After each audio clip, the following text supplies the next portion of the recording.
நடு இரவில் எமர்ஜென்சியாக நம் குடும்பத்தார்களுக்கு ஏற்படும் நோய்களை போக்க என்ன செய்வது? பிரார்த்தனை செய்தும் பயன் அளிக்காத போது என்ன செய்வது?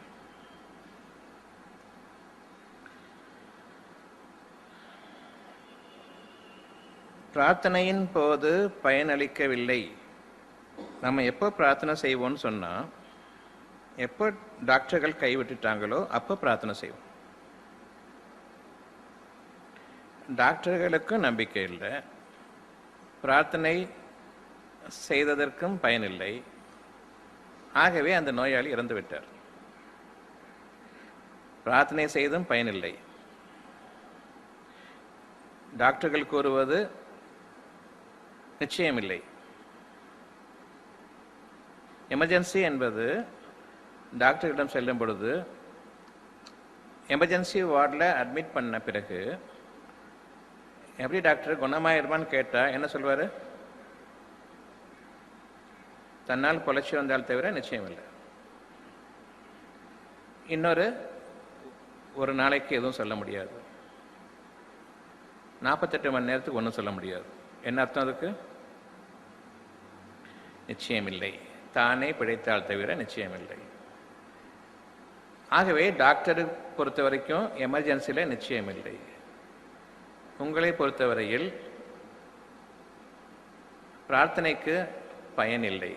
ஆகவே இறந்து விட்டார் என்று அர்த்தம். உயிர் இருக்கிற வரைக்கும் பயன் இல்லைங்கிற வார்த்தை வராது.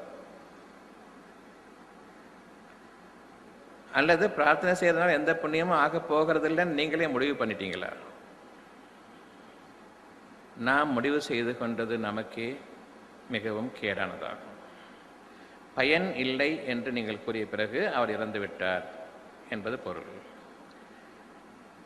பிரார்த்தனை செய்து பிரயோஜனம் இல்லை என்று நீங்கள் கூறினீர்களானால் நீங்கள் இறை நம்பிக்கையில் நிராசைப்பட்டவர்களாக ஆகிவிட்டீர்கள், நம்பிக்கை இழந்து விட்டீர்கள் என்பது பொருளாகும். ஆகவே இனி உங்களுக்கு பிரார்த்தனை என்ற ஒன்று இல்லை. பிரார்த்தனை என்ற ஒன்று இருக்குமானால் அந்த பிரார்த்தனையினுடைய முடிவு நாம் உணர்ந்து கொள்ள வேண்டும். எந்த ஒரு பிரார்த்தனைக்கும் என்னுடைய தேவை எனக்கு நிகழ வேண்டும், எனக்கு நிறைவேற வேண்டும். என்னுடைய தேவை எனக்கு ஏன் நிறைவேற வேண்டும் என்றால், என் மனம் அமைதி அடைய வேண்டும். என் மனதுக்கு எந்த விதமான கவலையோ கஷ்டமோ ஏற்படக்கூடாது. ஆகவே உங்களுடைய பிரார்த்தனையுடைய முடிவு என்ன? ஒரு நோயாளி பிழைக்க வேண்டும் என்பதா, அல்லது உங்களுடைய மனம் அமைதி அடைய வேண்டும் என்பதா? பெரும்பாலும் நாம் பிரார்த்தனையினுடைய முக்கியத்துவத்தை உணரத் தவறியவர்களாக, நோயாளி பிழைத்துவிட்டால் பிரார்த்தனை முடிந்துவிட்டது என்று நாம் கருதுகிறோம். அதன் பின்னர் அவர்கள் படக்கூடிய வேதனை இறந்துவிட்டிருந்தாலும் நன்றாக இருக்குமே என்ற அளவில் நீங்கள் வேதனைப்படக்கூடிய அளவுக்கு ஆழ்த்திவிடுமே. எத்தனை நோயாளிகள் பிழைத்த பிறகு, இவர் பிழைத்ததற்கு இறந்து விட்டிருக்கலாம், இவ்வளவு கஷ்டமாக இருக்கிறது, எல்லோருக்கும் கஷ்டம். அந்த நோயாளியும் பிழைத்து கொண்ட பிறகு கூறுவார், என்னால் உங்களுக்கெல்லாம் எவ்வளவு பெரிய கஷ்டம். ஆகவே மனவேதனை மிஞ்சுகிறது. நீங்கள் விரும்புவது அரைகுறையாக விரும்புகிறீர்கள். பிரார்த்தனையுடைய முடிவு, என்னுடைய தேவை எனக்கு நிறைவேறிவிட்டால் மனம் அமைதி அடையும், மனம் திருப்தியாக இருக்கும், மனதில் கவலையோ பதட்டமோ கிடையாது. ஆகவே உங்களுடைய பிரார்த்தனையுடைய முடிவு எப்படிப்பட்டதாக இருக்க வேண்டும் என்றால், என் இறைவனே, என் கவலையை நீக்கி எனக்கு மன அமைதியை கொடு. இவரை பிழைக்கை செய்துவிடு, அவரை பிழைக்கை செய்துவிடு, எது நன்மையோ அது இறைவனுக்கு தெரியும். யாருடைய காலம் தவணை முடிவு பெற்றுவிட்டது, யாருக்கு இன்னும் தவணையினுடைய கெடு இருக்கிறது என்பது இறைவனைத் தவிர நீங்கள் அறிய மாட்டீர்கள். உறுதியாகவும் இறுதியாகவும் நாம் தெளிவாக அறிந்திருக்கக்கூடிய ஒரு உண்மை, நம்முடைய காலம் நம் கையில் இல்லை. ஒவ்வொருவருக்கும் ஒரு தவணையும் குறிப்பிட்ட நேரமும் இருக்கிறது. அதை முந்துபவர்களும் இல்லை, பிந்துபவர்களும் இல்லை. ஆகவே குறிப்பிட்ட தருணம் வரும்பொழுது நாம் மரணம் அடைய நேரிடும். இந்த தவணையை நீங்கள் அறியாதிருக்கும் பொழுது, அறிந்தும் அறியாமல் ஆகிவிட்ட பொழுது உங்களுடைய கவலை உங்களை மிஞ்சுகிறது. வாழும் காலமெல்லாம் நாம் மன அமைதியுடன் வாழ வேண்டும். இது ஒன்றுதான் பிரார்த்தனை. ஆகவே நீங்கள் மன அமைதியை நாடுவீர்களானால் அதற்கு இடைப்பட்ட பலவிதமான விஷயங்களை உங்களுடைய பிரார்த்தனைகளாக நீங்கள் அமைத்துக் கொள்ள வேண்டாம். பெரும்பாலும் அந்த பிரார்த்தனையில் நீங்கள் உங்களுக்கு நன்மையை விட தீமையையே அதிகமாக விரும்புகிறீர்கள். ஒரு முடிவான பிரார்த்தனையை நாம் மேற்கொள்வதில்லை. எந்த ஒரு பிரார்த்தனையாக இருந்தாலும் சரி, முடிவில் நம்முடைய மனம் அமைதி பெற வேண்டும். ஆகவே உங்களுடைய அமைதிக்காக நீங்கள் பிரார்த்தனை செய்யும் அந்த பிரார்த்தனை மட்டும்தான் இறைவனிடம் ஏற்றுக்கொள்ளப்படக்கூடிய பிரார்த்தனையாகவும், இறைவனை பற்றி நீங்கள் அறிந்தும் உணர்ந்தும் தெளிவான நிலையில் நீங்கள் உண்மையை கொண்டு பிரார்த்திப்பவர்கள் என்ற அந்த அடிப்படையிலும் இறைவன் உங்களுடைய தேவைகளை நிறைவேற்றி தருவான். நீங்கள் எதை விரும்புகிறீர்களோ அதில் அநேக தீமைகள் இருக்கின்றன. நீங்கள் எதை வெறுப்பீர்களோ அதில் உங்கள் இறைவன் அநேக நன்மைகளை ஏற்படுத்திவிடுவான். ஆகவே இந்த இரண்டு உண்மைகளில் நீங்கள் எதை மறுப்பீர்கள்? உங்களுடைய வாழ்க்கையில் நீங்கள் பல காலம் கடந்து வந்துவிட்டீர்கள். நீங்கள் விரும்பிய ஒன்றில் அநேக கெடுதிகள் உங்களுக்கு ஏற்படுவதை உங்களுடைய வாழ்க்கையில், உங்களுடைய நடைமுறையில் நீங்கள் சந்திக்காதவர்கள் இல்லை. அவ்விதமே நீங்கள் வெறுக்கக்கூடிய ஒன்று உங்களிடம் திணிக்கப்பட்டுவிட்டால் அதிலிருந்து கிடைக்கக்கூடிய நன்மைகளையும் நாம் அறியாதவர்களும் இல்லை, கேள்விப்படாதவர்களும் இல்லை. நீங்கள் விரும்பியது உங்களுக்கு இல்லை, அவன் உங்களுக்காக விரும்பியது உங்களுக்கு இருக்கிறது. ஆகவே இந்த அடிப்படையிலும் நாம் இறைவனை நம்பிக்கை கொள்வோம். ஒருவரிடம் ஒரு பொறுப்பை ஒப்படைத்து விட்டால் நம்பிக்கை கொண்டு நீங்கள் ஒப்படைப்பீர்களானால் பின்னர் அவநம்பிக்கை கொள்வது உங்களுக்கே சங்கடமாகும். உங்கள் எண்ணத்திற்கே நீங்கள் செய்யக்கூடிய துரோகமாகும்.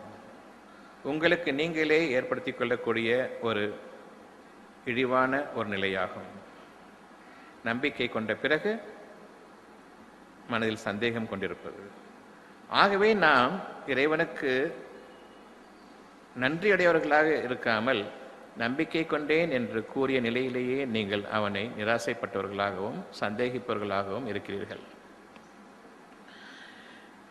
உங்களுடைய இறைவன், உங்களை படைத்தவன், உங்களுடைய தேவைகளை முற்றிலுமாக அறிந்தவன். ஆகவே உங்களுடைய தேவைகளை கண்காணிப்பவனாகிய அவனிடம் நீங்கள் உங்களுடைய பொறுப்பு முழுவதையும் பொறுப்பேற்படுத்திவிடுங்கள். நிச்சயமாக பொறுப்பேற்றுக் கொள்வதில் உங்கள் இறைவன் விசாலமானவன், ஆற்றல் மிக்கவன், மிகவும் தகுதியுடையவன், மிகவும் சிறந்தவன். ஆகவே உங்களுடைய தேவைகளுக்காக அவன் பொறுப்பேற்றுக் கொள்வதில் விசாலமானவன். அதனுடைய பொருள் என்ன? உங்களுடைய தேவைகளை இன்னும் உங்களுக்காக விருத்தியாக்குவான். ஆகவே உங்களுடைய தேவைகளை அனுபவிக்கும் அந்த தன்மைகளை உங்களுக்கு விசாலமாக்குவான். சில பேருக்கு சொல்லுவீங்க, எவ்வளோ சாப்பிட்டாலும் அவனுக்கு பாம்பு வயிறு மாதிரி இருக்குது, சாப்பிட்டுட்டே இருக்கிறான். நமக்கு கொஞ்சம் சாப்பிட்டாலும் வயிறு அடைச்சிக்குது. எல்லோருக்கும் அதே அளவு தான். எப்படி ஒருத்தருக்கு அதிகமாக சாப்பிட்டாலும் ஒன்றும் செய்யலை, கொஞ்சமாக சாப்பிட்டாலும் சில பேருக்கு கஷ்டமாக இருக்குது. ஒரு உதாரணம் உங்களுக்காக, இறைவன் நாடினால் உங்களுடைய தேவைகளை விசாலமாக்குவான். ஆகவே உங்களுக்கு இந்த உலகிலேயே அனுபவிக்கும் தன்மைகளை உங்களுக்காக விரிவாக்கம் செய்கிறான். நிச்சயமாக விரிவாக்கம் செய்பவர்களில் இறைவன் மேன்மையான ஆற்றலுடையவன். ஆகவே நீங்கள் ஒவ்வொன்றையும் அதிகமான அளவில் விரும்பக்கூடியவர்களாக இருக்கிறீர்கள்.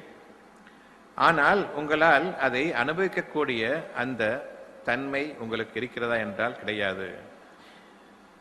நாம் இறைவனிடம் விரும்பும்போது, என் இறைவனே, என்னுடைய தேவைகளை எனக்கு விசாலமாக்கி கொடு, இன்னும் விரிவாக்கியும் கொடு, நன்மைகளை கொண்டு நீ எனக்கு உதவி செய், இன்னும் என்னுடைய தேவைகளுக்காக நான் உன்னையே பொறுப்பேற்படுத்துகிறேன்.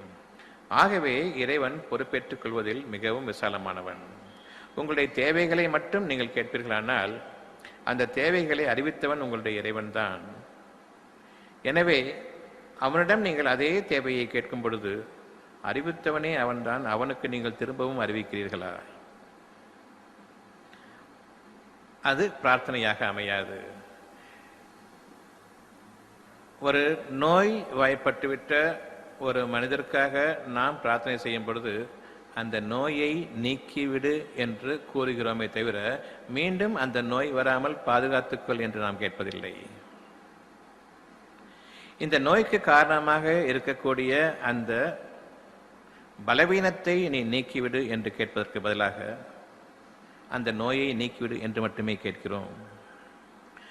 உடலினுடைய பலவீனத்திற்கு காரணமான மன நலனை என் இறைவனே நீ அவர்களுக்கு கொடு என்று கேட்பதற்கு பதிலாக இந்த நோயை நீக்கிவிடு என்று மட்டுமே நாம் கூறுகிறோம். ஆகவே பெரும்பாலான பிரார்த்தனைகள் உங்களுக்கு நிறைவேறாமலேயே போகிறது. பிரார்த்தனைகளுடைய தன்மைகள் அதற்கு இல்லை. பிரார்த்தனைகளுடைய தேவைகள் அங்கு நீங்கள் இறைவன் முன் வைக்கவில்லை. மனநிலை சீராக இருந்தால் இருதய இயக்கம் சீராக இருக்கும். மனநிலை சீராக இருந்தால் இருதய இயக்கத்துடன் உயிரோட்டமும் இருக்கும்.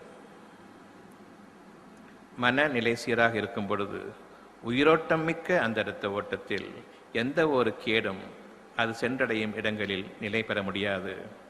ஆகவே உடல் முழுமையிலும் உங்களுடைய தேவைகள் நிறைவேற்றப்படுகின்றன. மன நலனை நீங்கள் பாதுகாத்துக் கொள்வீர்களானால் அந்த மனநலன் என்ன என்பதன் அடிப்படையில் தான் நம்முடைய அனைத்து பிரார்த்தனைகளும் அமைய வேண்டும். ஒருவரிடம் நீங்கள் சென்று நோய்வாய்ப்பட்டிருக்கக்கூடிய மனிதரிடம் செல்லும் பொழுது நீங்கள் குணமடைய வேண்டும் என்று நாம் நோயாளிகளுக்காக பிரார்த்தனை செய்கிறோம். நீங்கள் குணம் பெற்று விடுவீர்கள் என்றும் நோயாளிகளிடம் செல்கிறோம். நான் குணம் பெற நீங்கள் பிரார்த்தியுங்கள் என்று நோயாளியும் உங்களிடம் கூறுவார். இது தமிழ் மொழியில் மட்டுமே இந்த மகத்தான வார்த்தை குணமடைதல் என்ற அந்த வார்த்தை இருக்கிறது. உங்கள் குணத்தை வெற்றிவிட்டதன் காரணமாக நீங்கள் அனுபவிக்கும் தொல்லைகளும் கஷ்டங்களும் இந்த நோய்களும் கஷ்டங்களும் வேதனைகளும் ஆகும், சோதனைகளும் ஆகும். நீங்கள் இழந்த குணத்தை மீண்டும் பெற வேண்டும். உங்களுடைய மன நலன் மீண்டும் அமையப்பெற வேண்டும் என்பதாகும். உங்களுடைய குண நலன்கள் நீங்கள் தொலைத்து விட்டீர்கள், அவற்றை மீண்டும் நீங்கள் அடைய பெற வேண்டும் என்பதாகும்.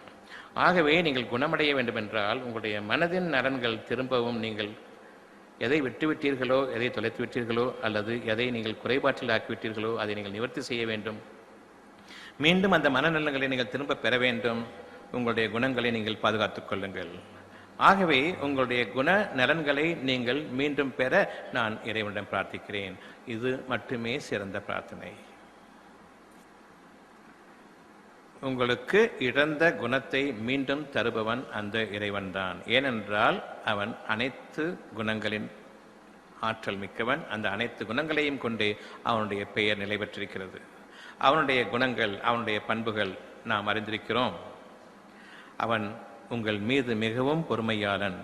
ஆகவே பொறுமை என்ற அந்த குணத்தை நீங்கள் தவறவிட்டு விட்டீர்கள். அதன் காரணமாக இப்பொழுது அவசரப்படுகிறீர்கள். நான் சீக்கிரமாக குணமடைந்துவிட வேண்டும். நீங்கள் தொலைத்து வெகு காலமாகிவிட்டது. உங்களுடைய குண நலன்களில் மிக முக்கியமானது பொறுமையாகும். பொறுமை இன்மையின் காரணமாக பல சிக்கல்களுக்கு நாம் ஆளாகிவிடுகிறோம். நமக்கு நாமே சோதனைகளை அதிகப்படுத்திக் கொள்கிறோம். ஆகவே நோய் என்று உங்களுக்கு வந்துவிட்டால் நீங்கள் பொறுமையை இழந்து விட்டதன் காரணமாகவே அந்த நோய் உங்களுக்கு வந்திருக்கிறது. ஆகவே நீங்கள் பேஷண்டாக இருந்தால் தவிர அந்த நோய் குணமாகாது. ஆனால் நீங்களோ பேஷண்டாக இருக்க விரும்பவில்லை. பேஷண்ட் என்பது பொறுமை என்ற பொருள் கொண்டதாகும். ஆகவே அந்த வார்த்தை உங்களுக்காக உபயோகப்படுகிறது. நீங்கள் பேஷண்ட்டாக, பொறுமையாளர்களாக இருக்க வேண்டும் என்று. ஆனால் நீங்களோ, நான் பேஷண்ட்டாக இருக்க விரும்பவில்லை, பொறுமையாளனாக இருக்க விரும்பவில்லை. இனி உங்களுக்கு கேட்டுக்கு மேல் கேடு. உடனடியாக நீங்கள் நிவாரணம் பெற வேண்டும். எதிலிருந்து? உங்களுடைய நோய்களிலிருந்து. அந்த நோய்களுக்கு காரணமே உங்களுடைய அவசரத்தன்மை தான். உங்களுடைய முற்காலங்களில் நீங்கள் கொண்டிருந்த அவசரமும் கோபமும் ஆத்திரமும் இன்று உயிரோட்டத்தை தடுத்து குறைபாடாக்கி, அந்த இருதயமும் இரத்த ஓட்டமும் உயிரோட்டமும் செல்லக்கூடிய பாதைகளும் அதன் செல்களும் அதன் திசுக்களும் அதன் உறுப்புகளும் உயிரோட்டமின்மையின் காரணமாக சீர்கேடு அடைந்து இன்று இந்த வேதனை எனும் நிலையை தோற்றுவித்திருக்கிறது. ஆகவே நீங்கள் குணமடைய வேண்டுமென்றால் உங்களுடைய பொறுமையை நீங்கள் உங்கள் இறைவனிடம் கேளுங்கள். இதுவே பிரார்த்தனை. பிரார்த்தனையில் மிக மிக உயர்ந்த பிரார்த்தனை, பொறுமையை கொண்டு என் இறைவனே நீ எனக்கு உதவி செய். பொறுமை மட்டும் இருந்துவிட்டால் அனைத்து குண நலன்களும் அதிலிருந்து விளைந்துவிடும். ஆகவே இறைவன் கூறுகிறான், பொறுமையாளர்களுடன் நான் இருக்கிறேன். பொறுமை என்ற அந்த ஒரு குணம் மட்டும் உங்களிடம் இருந்துவிட்டால் என்னென்ன உங்களால் கற்பனை பண்ண முடியுமோ அனைத்து குண நலன்களும், அதாவது இறைவனின் பண்புகள் அனைத்தும் உங்களுக்கு தானே விளைய ஆரம்பித்துவிடும். ஆகவே நீங்கள் பொறுமையை இறைவனிடம் கேட்பதை விட சிறந்த பிரார்த்தனை எதுவும் இல்லை. ஏனென்றால் பொறுமை என்பது இறைவனுடைய குணங்களில் மிக மிக மேலான குணங்களாக இறைவன் கருதுவதாகும். அந்த பொறுமையிலிருந்து விளையக்கூடிய அனைத்து நன்மைகளும் இதற்கு காரணமாக அமைகிறது. எனவே இறைவன் கூறுகிறான், பொறுமையாளர்கள் நான் இருக்கிறேன். நீங்க ஒரு தப்பு செய்றீங்க, உங்களை எனக்கு பிடிக்கல, இப்ப நான் பொறுமையோடு இருப்பேனா அல்லது இதுதான் சாக்குன்னு உங்க மேல நான் பாஞ்சிருவேனா? உங்களை எனக்கு பிடிக்குது, இப்போ அதே தப்பு செய்றீங்க, பொறுமையா இருப்பேனா அல்லது உங்களை குற்றம் பிடிப்பேனா? பொறுமையாக இருப்பேன். பிடிக்கும் பிடிக்காது என்ற அடிப்படையில் தான் நம்முடைய பொறுமையை நாம் விட்டுவிடுவதும் நம்முடைய பொறுமையை நாம் அதிகரிப்பதும் ஆகும். எந்த ஒரு பொருளிலும் உங்களுக்கு எது பிடிக்கிறதோ அதில் அநேக தீமைகள் உங்களுக்கு இருக்கிறது, எது பிடிக்காதோ அதில் அநேக நன்மைகள் இருக்கிறது, நீங்கள் அறிய மாட்டீர்கள். ஆகவே நீங்கள் அனைத்து விஷயங்களின் மீதும் பொறுமையாளர்களாக இருக்க வேண்டும். எந்த ஒன்றையுமே எனக்கு பிடிக்கும் பிடிக்காது என்று கூறக்கூடாது. ஆகவே இந்த தன்மை உங்களுக்கு பொறுமையின் காரணமாக ஏற்படுகிறது. எப்பொழுது சீரான மனநிலையில் இருக்கிறீர்களோ, எதை பார்த்ததும் பிடிக்கும் பிடிக்காது என்றில்லாமல் நீங்கள் இரண்டு பக்கமும் சார்பில்லாமல் நடுநிலையாக இருக்கிறீர்களோ, அந்த நடுநிலைமை என்ற அந்த உணர்வை ஏற்படுத்துகிறது பொறுமை. ஆகவே நீங்கள் நீதிமான்களாக இருக்கிறீர்கள். பொறுமை என்ற அந்த ஒரு உணர்வை கொண்டு நீங்கள் நியாயத்தை உணர தகுதி படைத்தவர்களாக ஆகிவிடுகிறீர்கள். ஆகவே நியாய உணர்வுகள் உங்களுக்கு தலைதூக்கும். விருப்பு வெறுப்பு என்ற அந்த ஒன்றில்லாமல் நடுநிலையாக நீங்கள் ஏற்கனவே இருப்பதன் காரணமாக, நியாய உணர்வுகளின் அடிப்படையில் நீங்கள் ஏற்கனவே வாழ்ந்து கொண்டிருப்பதன் காரணமாக உங்களுக்கு நியாய உணர்வுகளை இறைவன் கொடுக்கிறான். நிச்சயமாக இறைவன் நீதிமான்களை நேசிக்கிறான். ஆகவே நீங்களுடைய இறைவனுடைய விருப்பத்திற்கு ஆளாகிவிடுகிறீர்கள். பொறுமையாளர்களாக நாம் இருக்கும் பொழுது நமக்கு நற்குணங்கள் எவ்வாறு நம்மிடம் உருவாகின்றன என்பதற்கான ஒரு விரிவுரை தான் இப்பொழுது நீங்கள் கேட்டுக்கொண்டிருக்கிறீர்கள். விருப்பு வெறுப்பற்ற தன்மை எனக்கு ஏற்படுகிறது. அதன் காரணமாக நியாய உணர்வுகள் எனக்குள் பெருகுகின்றன. என்னுடைய அவசரம் என்னை விட்டும் நீங்குகிறது. எனவே என்னுடைய ஞானங்கள், அறிவிலிருந்து ஞானங்கள் எனக்கு உருவாக ஆரம்பிக்கின்றன. அறிவின் காரணமாக அவசரம், பொறுமையின் காரணமாக ஞானங்கள் உங்களுக்காக வழி திறக்கின்றன.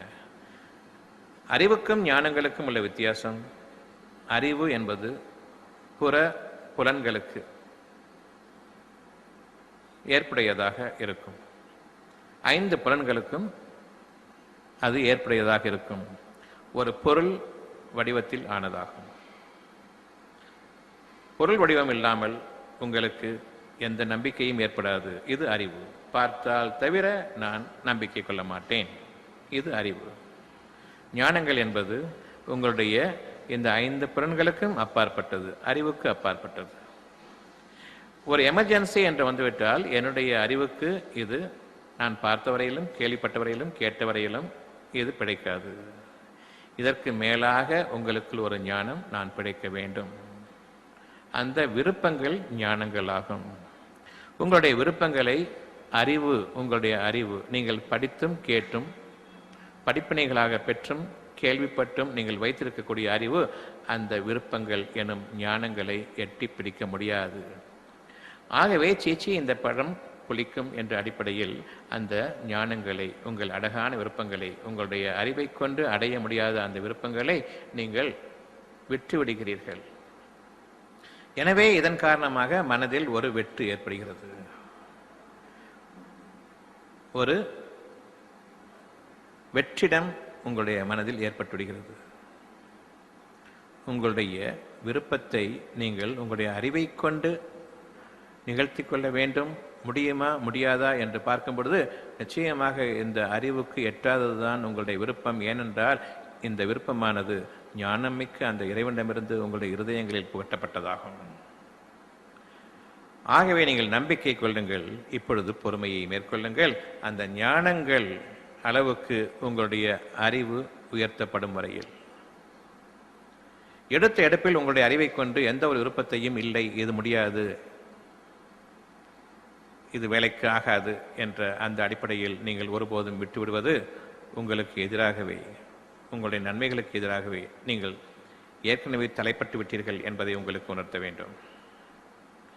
ஞானங்களுக்கும் அறிவுக்கும் உள்ள வித்தியாசம், அறிவு பார்ப்பதை நம்பும், பார்ப்பதை மட்டுமே விரும்பும். ஞானங்கள் என்பது பார்க்காத மறைவானவையாகும். ஆகவே நீங்கள் மறைவானதை நம்பிக்கை கொள்வீர்களானால் பொறுமை மட்டும் போதும் இறைவன் உங்களுடைய அறியும் திறனை உயர்த்தும் வரையில். ஆகவே நீங்கள் உங்களுடைய விருப்பங்களின் அடிப்படையில் பேஷண்டாக இருங்கள். என்னுடைய விருப்பம் எனக்கு நிறைவேறாத வரையில் எனக்கு மனதில் ஒரு வெறுமை, ஆகையினால் மனதில் ஏதோ ஒரு தேவை அங்கு நிறைவேறாமல் போய்விடவே அதன் காரணமாக மனதில் ஒரு ஏக்கம். அந்த ஏக்கம் என்னை அறியாமலேயே ஒரு கவலை என்ற நிலையையும் தோற்றுவிக்கிறது. ஒரு பிடிப்பின்மையை, வாழ்க்கையில் ஒரு பிடிப்பின்மையை ஏற்படுத்துகிறது.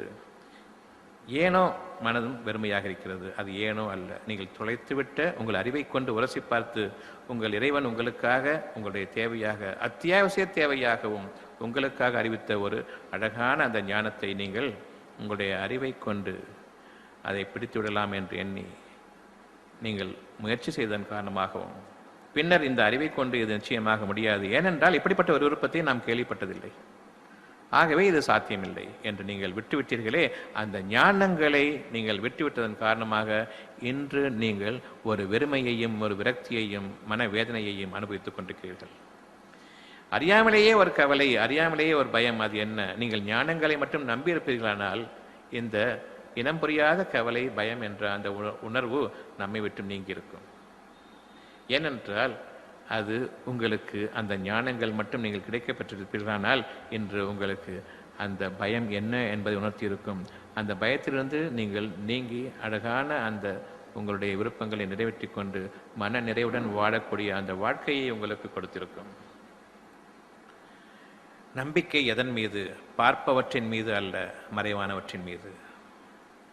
நீங்கள் மறைவானவற்றின் மீது நீங்கள் நம்பிக்கை கொள்ளுங்கள்.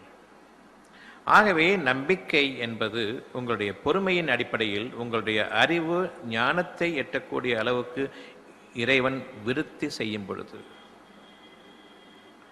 அந்த ஞானங்களை உங்களுக்கு இறைவன் பரிசாக அளிக்கிறான். அந்த ஞானங்களை கொண்டு மனிதர்களால் முடியாத அந்த விருப்பத்தை உங்களுக்கு நீங்கள் சுலபமாக நிறைவேற்றிக் கொள்வீர்கள். ஆகவே நீங்கள் நம்பிக்கை கொள்வது நன்மையின் அடிப்படையிலே தவிர உங்களுடைய அறிவு நன்மைக்கு உதவாது என்பதை நீங்கள் விளங்கிக் கொண்டவர்களாக அறிவிலிருந்து விலகி அறிவை விட மேன்மையான அந்த ஞானங்களின் பக்கம் நீங்கள் விரும்புவது மனிதர்களிடம் நீங்கள் போட்டி போடவில்லை. மனிதர்களுடைய அறிவை நீங்கள் போட்டி போட்டுக்கொண்டு பள்ளிக்கூடங்களிலோ அல்லது கல்லூரிகளிலோ சீட் விஷயத்தில் நான் முதலிடம் பெற்றுவிட்டேன், அவனுக்கு இல்லை, நான் அபகரித்து விட்டேன். பிறகு முதுநிலை பல்கலைக்கழகங்களிலும் உங்களுக்கு இந்த மனிதர்களுடைய அறிவுடன் போட்டி போட்டுக்கொண்டு உங்களுக்கு நீங்களே விரோதிகளாகவும் போட்டியாளர்களாகவும் பகைவர்களாகவும் வாழ்வதிலிருந்தும் உங்களை வெகுவாக உயர்த்திவிடும். இந்த மனித சமுதாயத்திலிருந்து ஒரு ஸ்டேஜ், ஒரு படித்தரம் உங்களை அதிகமாக உயர்த்திவிடும். பின்னர் உங்களுக்கு அந்த பாதையில், அந்த படித்தரத்திலிருந்து நீங்கள் போகக்கூடிய பாதையில் எந்த விதமான இடர்பாடுகளையோ இடைஞ்சல்களையோ நீங்கள் பார்க்க மாட்டீர்கள். அந்த பாதை விசாலமானது. விசாலமான நேர் வழிகளில் நீங்கள் செல்வீர்கள். நீங்கள் மட்டும் உங்களுடைய ஞானங்களுக்காக பொறுமையை மேற்கொள்பவர்களாக நீங்கள் இருப்பீர்களானால். ஆகவே நீங்கள் பொறுமையை மேற்கொள்ளுங்கள். இறைவன் உங்களுக்கு நன்மையை நாடியிருக்கிறான். ஏனென்றால் நீங்கள் இறை நம்பிக்கையாளர்கள். மனிதனாக பிறந்த நாம், நம்மில் எவருமே கடவுள் ஒருவன் இருக்கிறான், தெய்வம் ஒன்று இருக்கிறது என்று நம்பிக்கை கொள்ளாதவர்கள் எவரும் இல்லை. நம்பிக்கை கொள்ளும் விதங்கள் தான் வேறாக இருக்கிறது. அந்த நம்பிக்கையை வளர்த்து கொள்ளக்கூடிய வழிமுறைகள் தான் நீங்கள் தவறிவிடுகிறீர்கள். இன்று அந்த வழிமுறை உங்களுக்கு நேர் வழியிலாக ஆக்கப்படுகிறது. உங்களுடைய அறிவின் அடிப்படையில், பொருளின் அடிப்படையில் நீங்கள் இறைவனை பின்பற்ற முடியாது. நீங்கள் இறைவனை பிரார்த்திக்கவும் முடியாது. ஏனென்றால் இறைவன் உங்களுக்காக நிறையவே அளித்து கொண்டிருக்கிறான். நீங்கள் அறிவின் அடிப்படையின் காரணமாக அந்த விருப்பங்களை, ஞானங்களை நிராகரிக்கிறீர்கள். நீங்கள் நிராகரிப்பவர்களாக இருக்கும் வரையில் உங்களுக்கு பிரார்த்தனைகள் இல்லை. என்னுடைய ஞானத்தை நான் நிராகரிப்பது இறைவனை நிராகரிப்பதற்கு ஒப்பாகும். உங்களுடைய கற்பனைகள் உங்களுடைய ஞானங்கள் ஆகும். ஏனென்றால் அது உங்களுடைய அறிவுக்கு அப்பாற்பட்டது. நான் கற்பனையில் வாழ்ந்து கொண்டிருக்கிறேன் என்றால் உதவாக்கரையாக வாழ்ந்து கொண்டிருக்கிறான் என்று மனிதர்களுடைய அறிவு கூறும். அவன் பகல் கனவு கண்டு கொண்டிருக்கிறான் என்று கூறினால் அந்த ஞானத்தை அறிய முடியாத மனிதர்களுடைய ஒட்டுமொத்த அறிவும் அவன் வாழ்வதற்கு தகுதி இல்லாதவன், பகல் கனவுகளில் வாழ்ந்து கொண்டிருப்பவன் என்று அவனை நீங்கள் இலக்காரமாகவும் பேசுவீர்கள். ஒரு கனவு உங்களுக்கு உங்களுடைய தூக்கத்தின் போது நிகழ்கிறது. அந்த கனவு உங்களுடைய ஞானங்களின் விருத்தியாக்கத்திற்கும் ஞானங்களின் விரிவாக்கத்திற்கும் ஒரு தூண்டுகோல். ஆனாலும் அந்த கனவுதானே என்று நீங்கள் அதை உதாசீனப்படுத்திவிடுகிறீர்கள். இந்த மூன்றும் தான் உங்களுடைய வாழ்க்கையாக இறைவன் உங்களுக்கு அறிவிப்பதாகும். மறைவானவற்றின் மீது எப்படி நம்பிக்கை கொள்வது என்ற அடிப்படையில் நீங்கள் வாழ வேண்டும் என்பதற்காக, நம்பிக்கை கொள்ள வேண்டும் என்பதற்காக, அந்த நம்பிக்கை தான் உங்களுடைய நாளைய வாழ்க்கைக்கு நிச்சயமாக வழிகோலக்கூடியது என்பதை நீங்கள் அறிய வேண்டும் என்பதற்காக இறைவன் தன் புறத்திலிருந்து அத்தாட்சிகளை உங்களுடைய நித்திரையிலும் கனவின் மூலமாக காட்டுகிறான். அதே கனவை பகல் கனவுகளிலும் உங்களை வாழ வைக்கிறான். இன்னும் நீங்கள் உறுதியாக பார்த்து கொண்டிருக்கும் நிலையிலேயே பகல் கனவில் நீங்கள் உங்களை ஒரு கணம் இழந்து விடுவீர்கள், உங்களுடைய சுற்றத்தை மறந்து விடுவீர்கள். ஆனாலும் அதைவிட இன்னும் நெருக்கமாக கற்பனைகளில் நீங்கள் வாழ்கிறீர்கள். அந்த கற்பனை திறனையும் இறைவன் உங்களுக்கு கொடுத்திருக்கின்றான். 3 விதமாக உங்களுக்கு தன் விருப்பங்கள், அது ஞானங்களின் அடிப்படையை கொண்டு உங்களுக்காக உங்களுடைய இருதயத்தில் விதைக்கப்பட்டிருக்கிறது. அந்த விருப்பங்கள் உங்களுடைய அறிவுக்கு எட்டாது. அறிவை கொண்டு அதை நீங்கள் நிறைவேற்றிக் கொள்ள முடியாது என்பதை நீங்கள் இப்பொழுது உணர வேண்டும். விருப்பங்கள் இல்லாத மனம் வெறுமையாகிவிடும். அந்த விருப்பங்கள் நிறைவேறாமல், அந்த விருப்பங்கள் நிறைவேறாத்தன்மை உங்களுக்காக அதிகமாகிக் கொண்டிருக்கும் பொழுது உங்களுடைய வாழ்க்கையில் பிடிமானம் இல்லாமல் விரக்தியாக ஆகிவிடும். அந்த ஞானங்கள் தான் நாளைய வாழ்க்கைக்கு உங்களுக்கு அமைதியையும் நிம்மதியையும் கொடுக்கக்கூடிய, சோதனைகள் இல்லாத வாழ்க்கையில் உங்களை வழிநடத்தக்கூடியதாக இருக்கிறது. நம்முடைய கடந்த காலங்களில் அந்த ஞானங்களை, விருப்பங்களை நாம் தவற விட்டுவிட்டதன் காரணமாக நம்முடைய அறியாமையை கொண்டு, அறிவு என்னும் அறியாமையை கொண்டு நாம் தவற விட்டுவிட்டதன் காரணமாக இன்று சோதனையில் ஆழ்ந்துவிட்டோம். இப்பொழுது இதிலிருந்து மீள வழியில்லை. எப்பொழுது அழகான அந்த இறைவனுடைய விருப்பங்களை நீங்கள் தவற விடுகிறீர்களோ, நம்பிக்கையின்மையின் காரணமாக அல்லது உங்களுடைய மேதாவித்தனத்தின் காரணமாக நான் நம்பிக்கை கொள்ள மாட்டேன், நான் படித்தவன், இதையெல்லாம் நம்பலாமா, இது கற்பனைக்கு நன்றாக இருக்குமே தவிர வாழ்க்கைக்கு உதவாது என்று பெருமை கொண்ட படித்தவர்கள் என்று கூறிக்கொள்ளக்கூடிய இந்த மனிதர்கள் கூறுவார்களை தங்களுடைய அறியாமையின் காரணமாக இவர்களுக்காக சித்தப்படுத்தப்பட்டிருக்கிறது இறுதி காலங்களில் அவர்கள் படக்கூடிய வேதனை. அப்பொழுது அந்த வேதனையிலிருந்து இவர்கள் விடுபட வழி தேடும் பொழுது, அந்த ஞானங்கள் வரும்பொழுது, ஏற்கனவே இவர்கள் ஞானங்களை தவறவிட்டதன் காரணமாக இன்று அந்த ஞானங்களை நம்புவதற்கு இவர்கள் விரும்பினாலும் அதில் அவர்கள் நம்பிக்கை கொள்ள மாட்டார்கள். பிழைக்க வழியே இல்லை என்று உங்களுடைய அறிவு கூறுகிறது, ஆனால் பிழைக்க வேண்டும் என்று ஞானங்கள் கூறுகிறது. இந்த ஞானங்களை நீங்கள் இதுவரையில் தவறவிட்டதன் காரணமாக இப்பொழுதும் அந்த அவநம்பிக்கை உங்களுக்கு கவலையையும் பயத்தையும் கொடுக்கக்கூடியதாக இருக்கிறது. ஆகவே இறுதியாக நீங்கள் பெரும் சோதனையில் ஆழ்த்தப்பட்டு இப்பொழுது நீங்கள் விரும்பியே ஆக வேண்டும் என்ற நிலையை இறைவன் ஏற்படுத்தும் பொழுது, என் இறைவனே இவர்களை காப்பாற்றிவிடு என்று இப்பொழுதுதான் முதன்முறையாக இறைவன் பக்கம் திரும்புகிறீர்கள். இந்த ஒரு உதாரணத்தை கொண்டு நீங்கள் இனி வரும் வாழ்க்கையில் உங்களுடைய விருப்பங்கள், உங்களுடைய அறிவுக்கு நிகழ்த்தி கொள்ள முடியாத, அறிவை கொண்டு நீங்கள் எட்டிவிட முடியாத அந்த இறை ஞானங்களை நீங்கள் போற்றி பாதுகாத்துக் கொள்ளுங்கள். உங்களுடைய இருதயத்தில் விதைக்கப்பட்ட அந்த மகத்தான அருளை நீங்கள் பய பக்தியுடன் பிடித்துக் கொள்ளுங்கள்.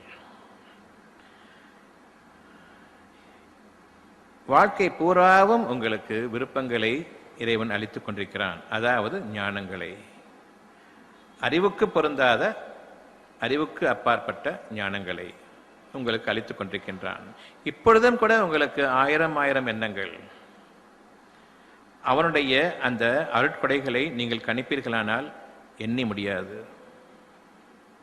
அந்த விருப்பங்கள் மட்டும்தான் உங்களுடைய வாழ்க்கை. உறுதியாக அதை பற்றி பிடித்துக் கொள்ளுங்கள்.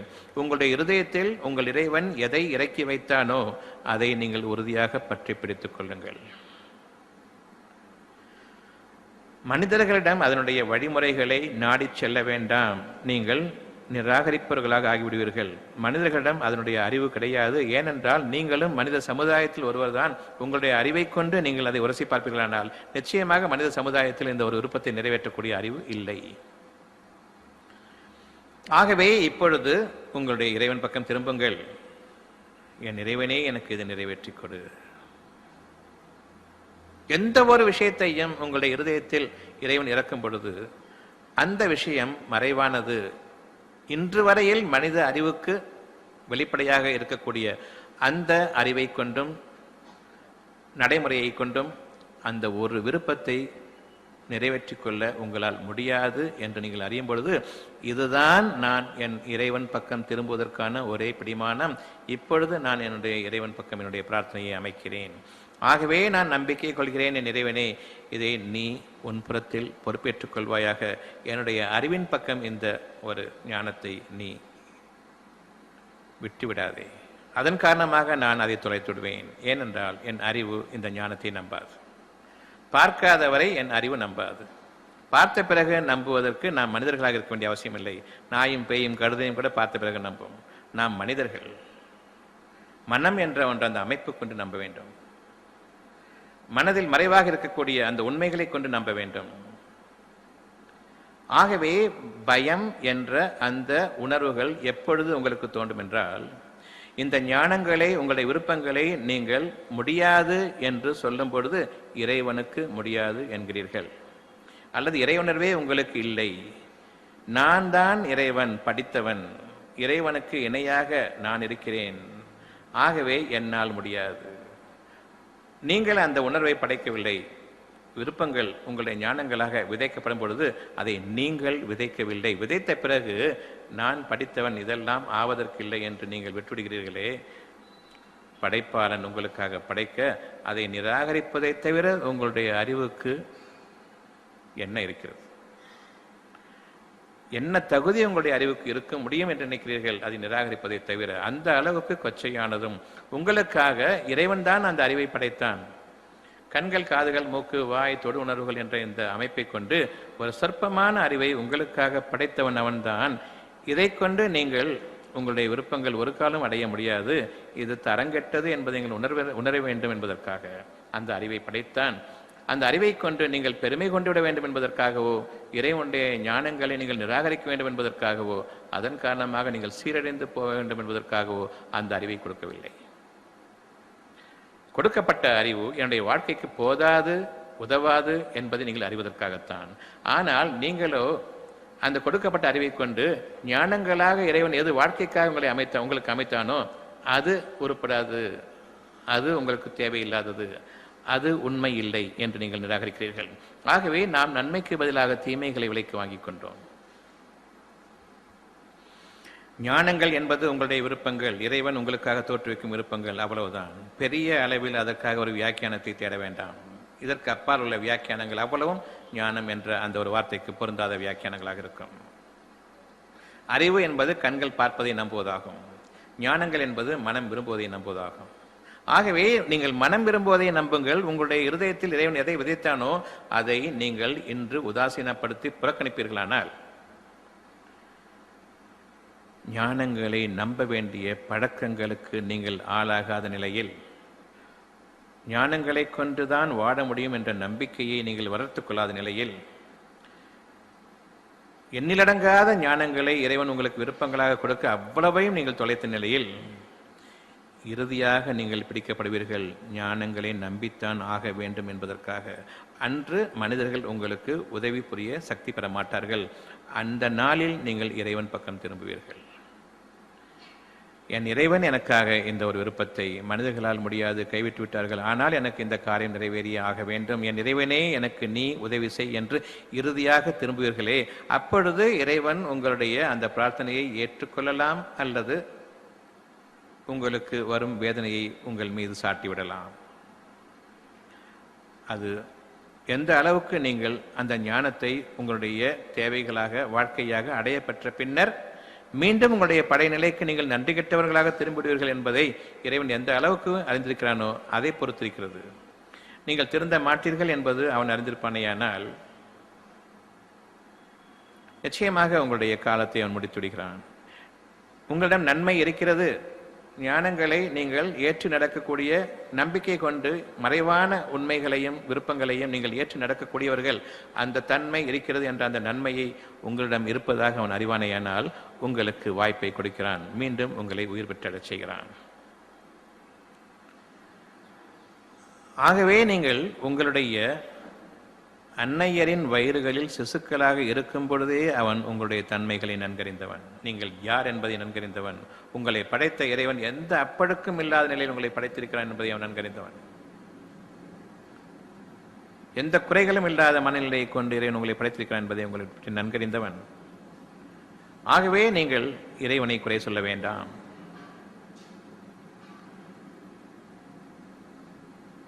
நீங்கள் உங்களுடைய இறைவனால் படைக்கப்பட்டவர்கள் என்பதை நம்பிக்கை கொள்ளுங்கள். என் இறைவன் எனக்கு மனதையும் படைத்தான், அந்த மனதின் ஒரு அமைதியை கொண்டுதான் என்னுடைய வாழ்க்கை காலம் முழுமையும் அமைந்திருக்கிறது.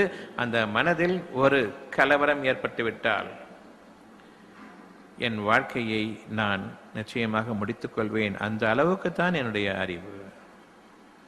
என்னுடைய கலவரத்திலிருந்து நான் விடுதலை பெற வேண்டும் என்பது இறைவாக்கு, முடியாது என்பது உங்களுடைய அறிவு. ஆகவே நான் என்னை மாய்த்துக் கொள்கிறேன். அவ்வாறு நீங்கள் தற்கொலை முயற்சியில் ஈடுபடும் பொழுது அதை நீங்கள் உங்களுக்கு நிறைவேற்றும் கொள்வீர்களானால் இனி உங்களுக்கு நரக வேதனை நிச்சயம். பெரும்பாலும் நாம் நினைத்துக் கொள்கிறோம் நம்முடைய இந்த உலக வாழ்க்கை மட்டும்தான் வாழ்க்கை, இதற்கு அப்பால் வாழ்க்கை இல்லை என்று. உங்களுடைய உருவம் அழிந்து விடுகிறது, உங்களுடைய உடல் தேவைகள் உங்களுக்கு இனி உதவாது, உங்களுடைய உடல் தேவைகள் உங்களுடைய மனதுக்கு நிறைவு அளிப்பதில்லை. மனம் உடல் இந்த இரண்டும் சேர்ந்தது. நீங்கள் உடலை நீங்கள் மாய்த்துக் கொள்கிறீர்கள், மனதை நீங்கள் மாய்த்துக் கொள்ள முடியாது. மனம் என்றென்றைக்கும் வாழக்கூடியதாக இருக்கிறது. உங்களுடைய மனதின் நன்மைக்காக நீங்கள் வாழ்கிறீர்களா? உங்களுடைய உடல் திடகாத்திரமாக இருந்தால் உங்களால் வாழ்ந்துவிட முடியும் என்று நினைக்கிறீர்களா? எந்த குறையும் இல்லாத உடல், மனதில் ஒரு வேதனை, உங்களால் வாழ்ந்துவிட முடியுமா? உறுதியான மனம், உடலில் பல குறைகள், நீங்கள் வாழ முடியும். கண்களும் இல்லை, காதுகளும் கேட்காது, வாயும் பேச முடியாது, இவ்வளவு ஊனங்கள் உடலில், ஆனால் மனதில் உறுதி, நீங்கள் வாழ்ந்துவிடலாம். எல்லாம் இருக்கிறது, மனதில் ஊனம், நீங்கள் உங்களை மாய்த்துக் கொள்வீர்கள்.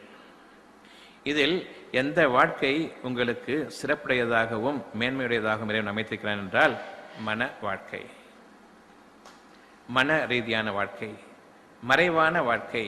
மறைவானவற்றின் மீது நீங்கள் நம்பிக்கை கொள்ளாத வரையில் உங்களுக்கு எந்த நன்மையும் இல்லை. நீங்கள் உங்கள் உடலை மாய்த்துக் கொள்கிறீர்களா? நிச்சயமாக உடல் மாய்ந்துவிடும். ஆனால் உங்களுடைய உடல் எதை கொண்டு இதுவரையில் வாழ்ந்து கொண்டிருந்தது என்றால் மனதை கொண்டுதான் உங்களுடைய உடல் வாழ்ந்து கொண்டிருந்தது. நீங்கள் மனதை விட்டுவிட்டீர்கள், உடலை மாய்த்துக் கொண்டீர்கள். ஆகவே மனம் இனி அமைதி இன்றி அது துக்கத்தில் ஆழ்ந்துவிடும். இறுதி நாளிலும் அதற்கு கேடுதான். இந்த உடல் இருக்கும் வரையில்தான் மனதிற்கு பரிகாரம். நீங்கள் செய்யும் மன துரோகத்திற்கு, அதாவது இறை துரோகத்திற்கு, மனதில் இறைவன் ஒரு விஷயத்தை, ஒரு தேவையை அழகான விருப்பங்களாக உங்களுக்காக அவன் படைக்க, உங்களுடைய அறிவின் திமிரை கொண்டு இது முடியாது என்று நீங்கள் விட்டுவிட்டீர்கள். மனதிற்கு பெரும் துரோகம், இறைவனுக்கு மிகவும் நன்றி கெட்டவர்களாக நீங்கள் ஆகிவிட்டீர்கள். இந்த இறை துரோகத்திற்காகவும் இறை நன்றி கெட்டத்தனத்திற்காகவும் உங்களுக்காக மன வேதனையை அளிக்கிறான். அந்த மனவேதனையை உங்களுடைய அறிவை கொண்டு நீங்கள் ஒரு காலம் சரிப்படுத்திக் கொள்ள முடியாது.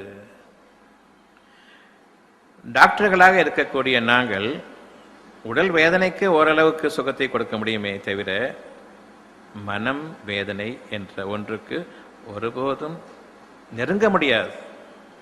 எந்த ஒரு பைத்தியத்தையும் குணப்படுத்தியதாக சரித்திரம் இல்லை, அது எந்த மருத்துவமாக இருந்தாலும் சரி. ஏனென்றால் மனதின் மீது மனிதனுக்கு, மனித அறிவுக்கு ஆதிக்கம் கிடையாது. மனம் பார்க்க முடியாதது. உங்களுடைய அறிவோ பார்க்கும் பொருள்களெல்லாம் நம்பி வாழ்ந்து வந்த, இன்று வரை வளர்ந்து விட்டதாகவும் நீங்கள் நினைத்துக் கொண்டிருக்கிற அந்த அறிவு பார்த்தால் தவிர நம்பாது. பார்க்க முடியாத மனதில் உள்ள வேதனையை ஒருபோதும் அது அறியாது, தொடவும் முடியாது. ஆகவே மனம் கவலைக்கும் பயத்திற்கும் ஆளாகிவிடக்கூடிய அந்த நிலையிலிருந்து நீங்கள் உங்களை இன்று பாதுகாத்துக் கொள்ள வேண்டும் என்றால் மனதில் உள்ள விருப்பங்களை, அழகான விருப்பங்களை நம்பிக்கை கொள்ளுங்கள். உடல் நன்றாக இருக்கும் பொழுதே, உடலில் எந்த வேதனையும் இல்லாமல் இருக்கும் பொழுதே நம்பிக்கை கொண்டு பழகுங்கள்.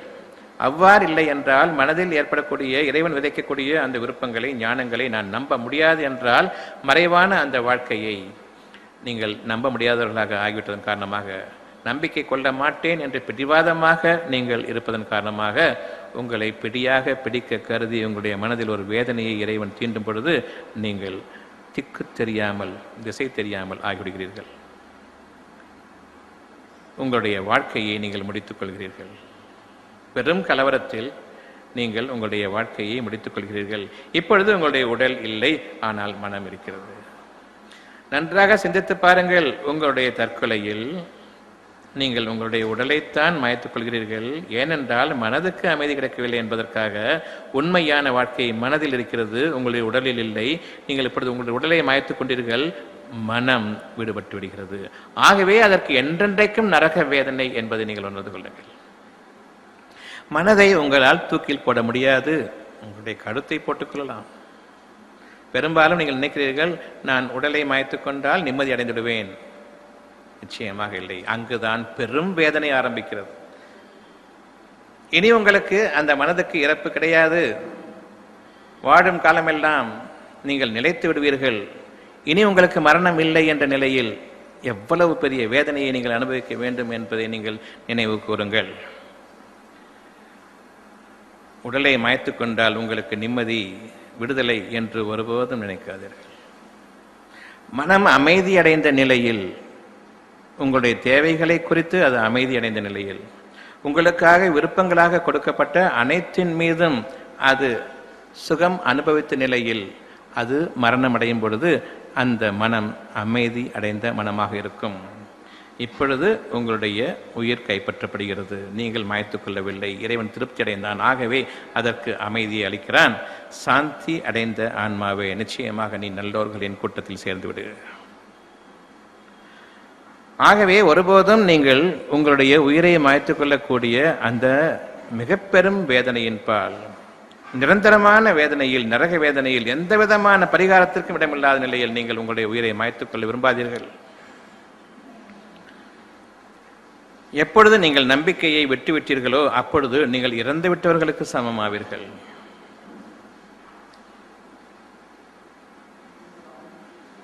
நம்பிக்கையை எப்பொழுது நீங்கள் விட்டுவிட்டீர்களோ அப்பொழுது நீங்கள் இறந்து விட்டவர்களுக்கு சமமாவீர்கள்.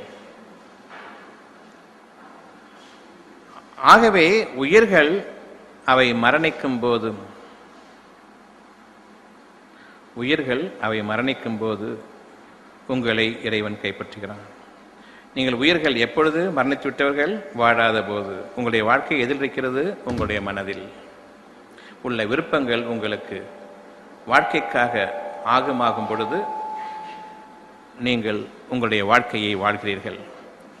எப்பொழுது உங்களுடைய விருப்பங்களை நீங்கள் விட்டுவிடுகிறீர்களோ அப்பொழுது நீங்கள் வாழாதவர்கள். உங்களுடைய மனதின் அமைதிக்காகத்தான் நீங்கள் வாழ்கிறீர்கள். அமைதி இருந்தால் எனக்கு வாழ்க்கை வேண்டும், அமைதி இல்லை என்றால் எனக்கு வாழ்க்கை வேண்டாம். ஆக எப்பொழுது மனதில் அமைதி ஏற்பட்டு நீங்கள் வாழ்கிறீர்களோ நீங்கள் வாழ்க்கைக்கு உகந்தவர்கள். எப்பொழுது ஒரு கலவரமும் குழப்பமும் ஏற்பட்டு விட்டதோ அந்த கலவரத்தையும் குழப்பத்தையும் நீங்கள் நீக்கிக் கொள்ள வேண்டும் என்பதுதான் உங்களுடைய வாழ்க்கை. அவ்வாறில்லை என்று ஆகிவிட்ட பொழுது, நம்பிக்கை இல்லை என்று ஆகிவிட்ட பொழுது, எனக்கு இந்த உலக வாழ்க்கையில் நம்பிக்கை இல்லை என்று ஆகிவிட்ட பிறகு நீங்கள் இனி வாழ்வதற்கு தகுதி இல்லாதவர்கள். ஆகவே நீங்கள் மரணித்து விட்டவர்களுக்கு சமமாவீர்கள். எப்பொழுது நம்பிக்கையை இழந்து விட்டீர்களோ, நம்பிக்கை என்பது என்னுடைய தேவையின் அடிப்படையில் நான் வாழ்ந்தாக வேண்டும் என்ற அந்த அடிப்படையில், அந்த தேவைகள் நிறைவேறினால் தவிர எனக்கு மன நிம்மதி இல்லை. மன நிம்மதிதான் ஒருவனுடைய வாழ்க்கைக்கு அடிப்படை. அந்த மன நிம்மதி எப்பொழுது இல்லையோ அப்பொழுதே நான் என்னுடைய வாழ்க்கையை இழந்து விட்டேன். ஆகவே நான் மரணித்து விட்டதற்கு சமமாகும். இனிதான் நீங்கள் ஒரு வேதனை, உடல் வேதனை கண்டு பின்னர் மரணிக்கப் போகிறீர்கள் என்பதில்லை. உடல் வேதனை பின்னர் ஏற்படுகிறது. எப்பொழுது நம்பிக்கையை விட்டுவிட்டீர்களோ அப்பொழுதே நீங்கள் மரணத்தை தழுவிவிட்டீர்கள் என்பதை நீங்கள் இன்று உணர்ந்து கொள்ளுங்கள். ஆகவே நம்பிக்கையற்றவர்கள் மரணித்து விட்டவர்களுக்கு சமமாவார்கள். நம்பிக்கையை சுத்தமாக இழந்து விட்டார்கள். அவர்கள் யார் என்றால், தன் அறிவின் பெருமிதத்திலும் பெருமையிலும் அகம்பாவத்திலும் ஆணவத்திலும் தற்பெருமையிலும் வாழ்பவர்கள் தங்களுடைய நம்பிக்கையை இழந்து விடுவார்கள். ஏனென்றால் அறிவை கொண்டு நான் வாழ்பவன், படிப்பை கொண்டு நான் வாழ்பவன், என் கண்கள் புற உணர்வுகள் எதை தொட்டும் கேட்டும் நுகர்ந்தும் அறிய முடியாதோ அவற்றை நான் நிச்சயமாக நம்பிக்கை கொள்ள மாட்டேன்.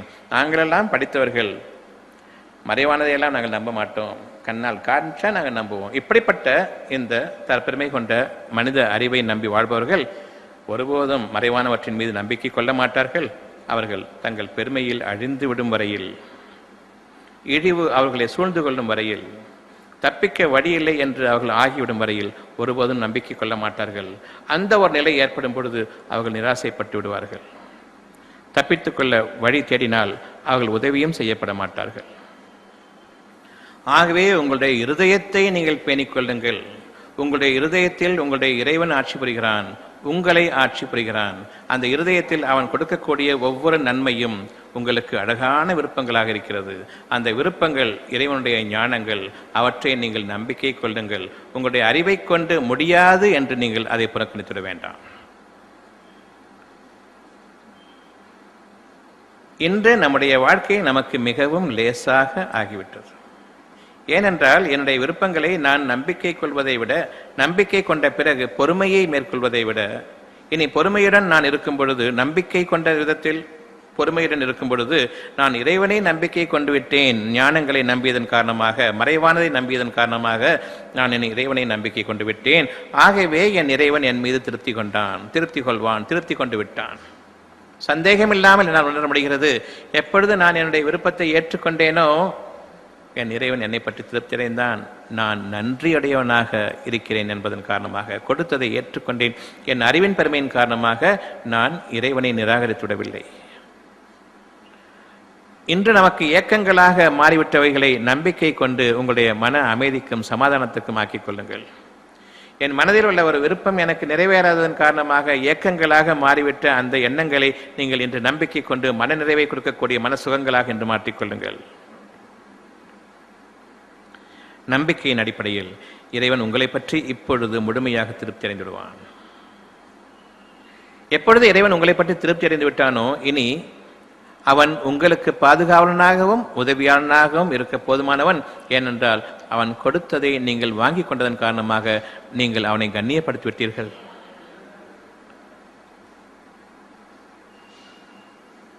எப்பொழுது நீங்கள் இறைவனை கண்ணியப்படுத்தினீர்களோ நிச்சயமாக அவன் நன்றி மறவாதவன். நம்மீது நம் இறைவன் அவன் கொடுத்த ஒரு பாக்கியங்களை ஏற்றுக்கொண்டதன் காரணமாக உங்கள் மீது நன்றி மறவாதவன். ஆகவே இனி நமக்கு கவலை, பயம் என்ற அந்த இரு நிலைகளிலிருந்தும், சோதனை வேதனைகள் என்ற அந்த இரு புற வேதனைகளிலிருந்தும் நம்மை இறைவன் பாதுகாத்து கொண்டான். கவலை, பயம் என்ற மன வேதனைகளிலிருந்தும் சோதனைகளிலிருந்தும், வேதனை, பெரும் கஷ்டம் என்ற உடல் சோதனைகளிலிருந்தும் உங்களை இறைவன் என்று காப்பாற்றிவிட்டான். நீங்கள் இறைவன் கொடுத்த அந்த விருப்பத்தை ஏற்றுக்கொண்டதன் காரணமாக இனி இறைவன் உங்களுடன் இருக்கிறான். ஏனென்றால் உங்களுடைய நம்பிக்கையை அதிகரிக்க வேண்டும். நன்றி உணர்வுடன் அவன் உங்களுடன் இருக்கின்றான். நீங்கள் ஏற்றுக்கொண்டதன் காரணமாக இனி அந்த நம்பிக்கையை பாதுகாப்பதையும் தன் மீது கடமையாக ஆக்கிக் கொண்டான். ஆகவே நீங்கள் உங்களுடைய அறிவின் பெருமையை மட்டும் விட்டுவிடுவீர்களானால், தற்பெருமை என்ற அந்த அகம்பாவத்தை, நான் அறிவு படைத்தவன், கல்வி அறிவு கொண்டவன், நாங்களெல்லாம் படித்தவர்கள், நடைமுறையில் இல்லாத எந்த ஒரு விஷயத்தையும் நம்ப மாட்டோம், நம்புவது எங்களுக்கு தகுதியல்ல என்ற இந்த விதமான இறைவனை நிராகரிக்கும் அழிச்சாட்டியங்களை கொண்ட இந்த எண்ணங்களை கொண்டிராமல் இறைவன் கொடுத்த அந்த விருப்பத்தை நாம் எப்பொழுது ஏற்றுக்கொள்கிறோமோ, இறைவன் நம்மை பற்றி திருப்தி அடைந்தவனாக, அவனை கண்ணியப்படுத்தியதன் காரணமாக நன்றி உணர்வுடன் உங்களுடன் வந்துவிடுகிறான். உங்களுக்கு பொறுமையையும் அவன் அளிக்கிறான். ஆகவே பொறுமையை நீங்கள் அடைய வேண்டும் என்றால் இறைவன் கொடுத்த அந்த திருப்பொருத்தத்தை, அழகான மன விருப்பத்தை நீங்கள் பேணி பாதுகாத்துக் கொள்ளுங்கள். அதை பக்தியுடன் ஏற்றுக்கொள்ளுங்கள். மிக நெருக்கமான பக்தியுடன் அதை ஏற்றுக்கொள்ளுங்கள். எங்கே நான் இதை ஏற்றுக்கொள்ளவில்லை என்றால், அவநம்பிக்கை கொண்டு விடுவேனே என்றால், இந்த விருப்பங்கள் எனக்கு நிறைவேறாமல் போய்விடுமோ என்ற அச்சத்தின் காரணமாக அந்த பக்தியை கொண்டு நீங்கள் பாதுகாத்துக் கொள்ளுங்கள். பக்தி என்பது உங்களுடைய விருப்பங்கள், உங்களுடைய ஞானங்கள், இறைவன் அளித்த அந்த பேரருட்கொடையை பாதுகாத்துக் கொள்ளக்கூடிய முழு முயற்சியில் இருப்பதாகும். விட்டுவிட மாட்டேன் என்று உறுதியாக இறைவனை நான் கண்ணியப்படுத்தி ஏற்றுக்கொண்டேன், அவன் என்னுடன் இருக்கின்றான். ஆகவே இந்த உணர்வுகள், மறைவான இந்த பாக்கியங்கள் எனக்கு புற உணர்வுகளின் வாழ்க்கைக்கும் நிச்சயமாக நிறைவேற இருக்கிறது என்ற அடிப்படையில் நான் அதை ஏற்றுக்கொள்கிறேன். அதை நான் அவநம்பிக்கையை கொண்டு பாழாக்கி விடாமல் அதை பாதுகாத்துக் கொள்கிறேன். இது பக்தியாகும். எந்த தருணத்திலும் நான் அவசரப்பட்டு விடுவேனேயானால், என் அறிவின் பெருமையை கொண்டு அதை உரசி பார்த்து விடுவேனேயானால், பெருமை கொண்ட மனிதர்களிடம் இந்த உணர்வுகளை கொண்டு பேசி அவர்கள் உங்களை அவநம்பிக்கைக்குள்ளாக்கி விடாமல் நீங்கள் அவர்களை விட்டும் உங்களுடைய மேலான ஞானங்களை வெளியில் சொல்வதை விட்டும் மனதிற்குள் வைத்து பூஜிப்பீர்களானால் நிச்சயமாக இறைவன் உங்களுக்கு அந்த பயத்தை நீக்கிவிடுகிறான். நீங்கள் பய பக்தியாளர்களாக இருந்தால், எங்கே நான் என் அறிவை கொண்டு இந்த ஒரு பக்தியுடன் பாதுகாக்கப்பட வேண்டிய ஞானத்தை நான் அழித்துக் கொள்வேனோ என்று எப்பொழுது நீங்கள் பயந்து நம்பிக்கையை கொண்டு நீங்கள் உறுதிப்படுத்திக் கொள்கிறீர்களோ நீங்கள் பயபக்தியாளர்கள். பயபக்தி என்பது ஒரு உருவத்தை பார்த்து பயம் கொள்வதில்லை. பயபக்தி என்பது ஏதோ ஒரு மாயையான ஒரு உருவத்தை கொண்டு, அடிப்படையை கொண்டு நான் பயபக்தியாளர்களில் இருக்கிறேன் என்று கூறுவதில்லை.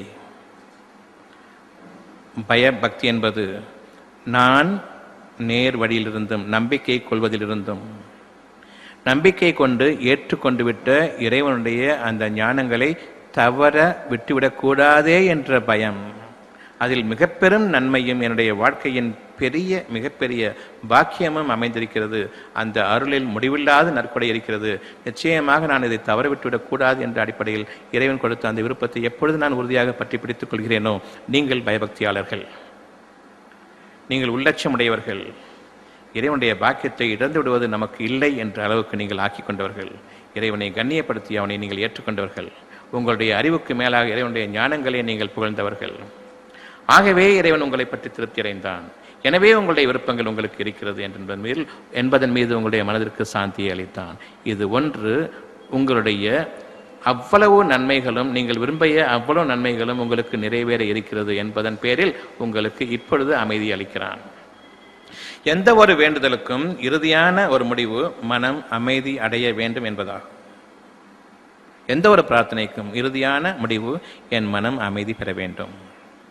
என் ஒரு விருப்பத்தை கொண்டு முழு நம்பிக்கையுடன் நான் இருக்கும் பொழுது நான் அடைந்து விட்டதை போன்று எனக்கு ஒரு திருப்தி ஏற்படுகிறதே, அந்த திருப்தி இறைவன் உங்களுக்கு வாக்குறுதி அளித்து விட்டான். இந்த நம்பிக்கையின் காரணமாக உங்களுக்கு அது நிறைவேறிவிட்டது. ஆகவே நிறைவேறிவிட்டதை போன்று அவனை நீங்கள் புகழ்ந்து வாருங்கள். அவன் தூய்மையை, வாக்கு தூய்மையை போற்றி வாருங்கள். நிச்சயமாக நிகழ வேண்டியது நெருங்கிவிட்டது.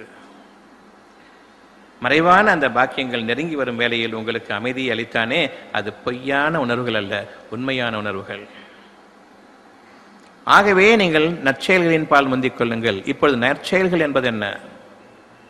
உங்களுடைய உள்ளங்களை நீங்கள் தூய்மையாக்கிக் கொள்ளுங்கள். அந்த தூய்மை எதில் இருக்கிறது? மனிதர்களின் அறிவை நீங்கள் நம்பாதீர்கள். ஆகவே மனிதர்களுடைய உதவியை நீங்கள் தேடாதீர்கள். இறைவன் ஒருவனே போதுமானவன் என்ற அடிப்படையில் நீங்கள் வாழ்ந்து வாருங்கள். இன்றைய வாழ்க்கையில் உங்களுக்கு தேவையான அறிவை இறைவன் கொடுத்திருக்கிறான், இன்றைய வாழ்க்கையை நீங்கள் வாழ்வதற்கு.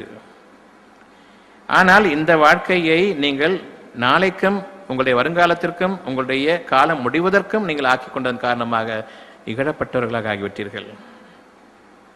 நமக்காக என்று கொடுக்கப்பட்டிருக்கும் அறிவு இன்றைய வாழ்க்கைக்கு மட்டும்தான், இன்றைய பொழுதைக்கு மட்டும்தான், இப்பொழுதைய தருணத்திற்கு மட்டும்தான். அடுத்த தருணம் உங்களுடைய அறிவை மிஞ்சக்கூடிய ஞானங்கள் உங்களுக்கு கற்பிக்கப்பட இருக்கிறது என்பதை நீங்கள் நம்பிக்கை கொள்ளுங்கள்.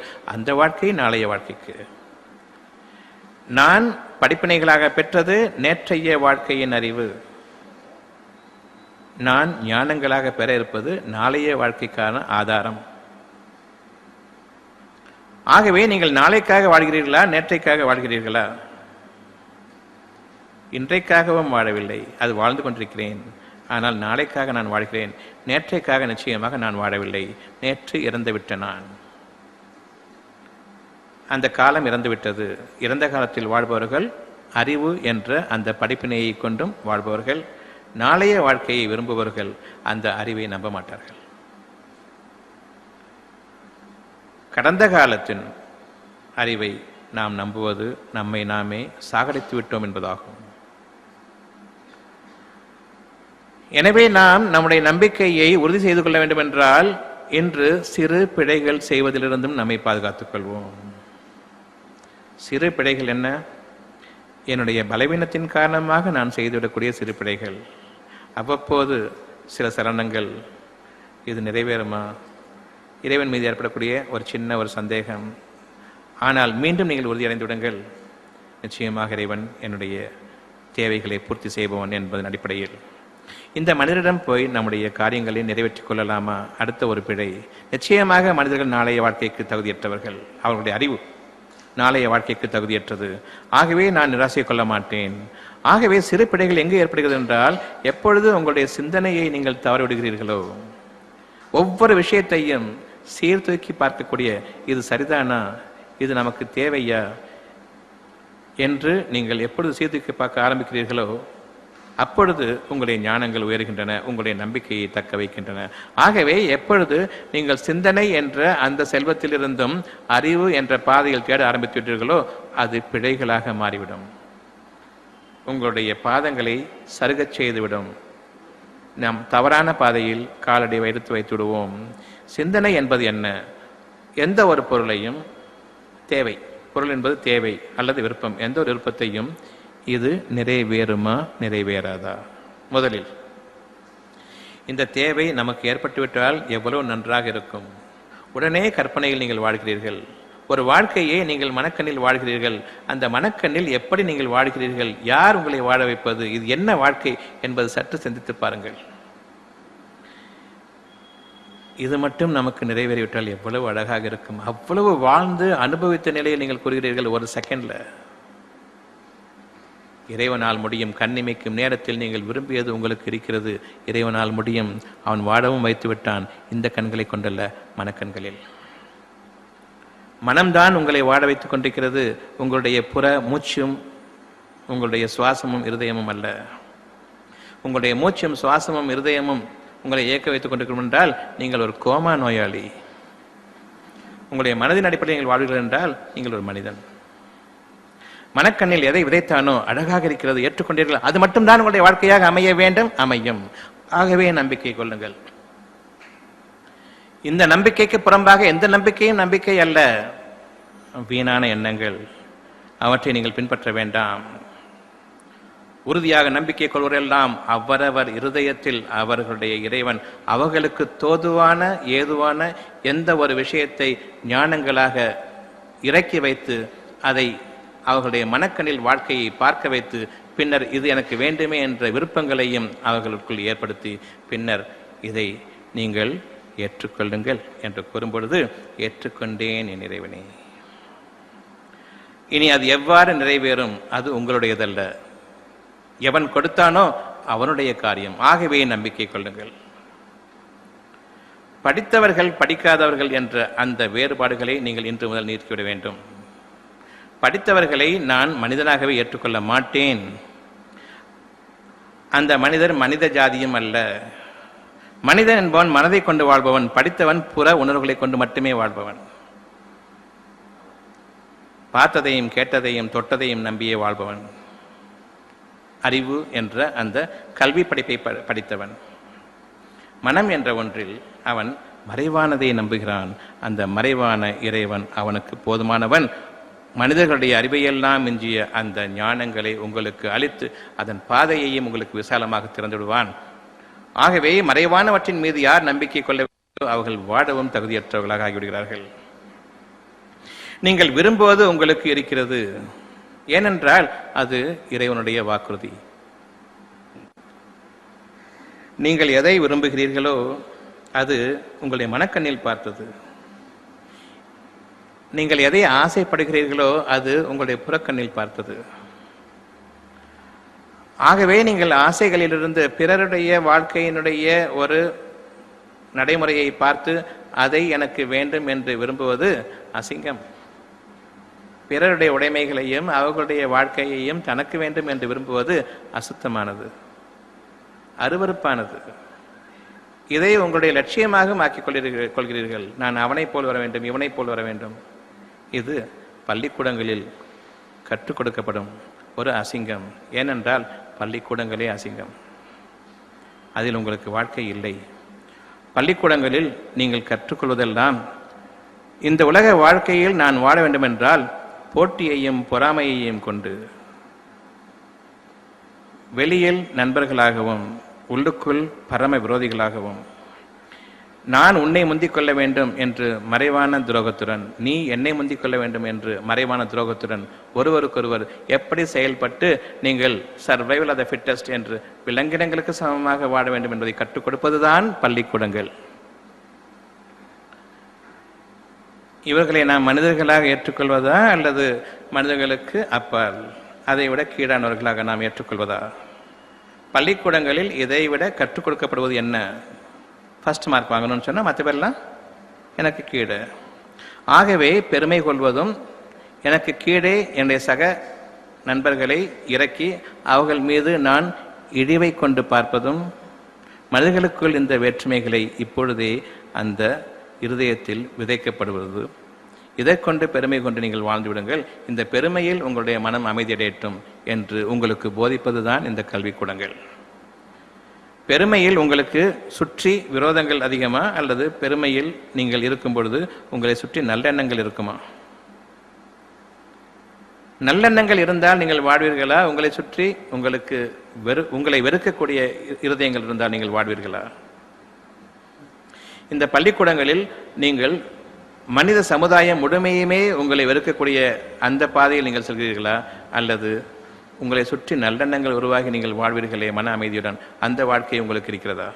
எதை நீங்கள் உங்களுடைய வாழ்க்கையாக ஆக்கிக் கொள்வீர்கள்? உங்களுடைய கல்வி அறிவை கொண்டு நீங்கள் உங்களை படித்தவர்கள் என்று நீங்கள் கூறும் பொழுது நான் பகிரங்கமாக உங்களை வெறுக்கிறேன். நீங்கள் எனக்கு ஒரு பொருட்டே அல்ல. ஞானங்களின் அடிப்படையில் மறைவாக வாழக்கூடிய நான் என்னுடைய தகுதிக்கு நீங்கள் ஒருபோதும் உயர முடியாது. அந்த தகுதியில் நான் வரும் வரையில் பொறுமையுடன் காத்திருப்பேன். அப்படிப்பட்ட மகத்தான பெரும் அத்தாட்சி எனக்கு இறைவன் தரும் பொழுது அந்த இறை உணர்வுகள் என்ன என்பதை உங்களுக்கு நான் விளக்கி கூறுவேன். ஆகவே என் சமுதாயத்துக்கு நான் மகத்தான ஒரு சேவை செய்ய விரும்புவேனேயானால் என்னுடைய விருப்பங்களில் என்னுடைய ஞானங்களில் ஒன்றையாவது நான் இறைவன் புறத்திலிருந்து அடைய பெற வேண்டும்.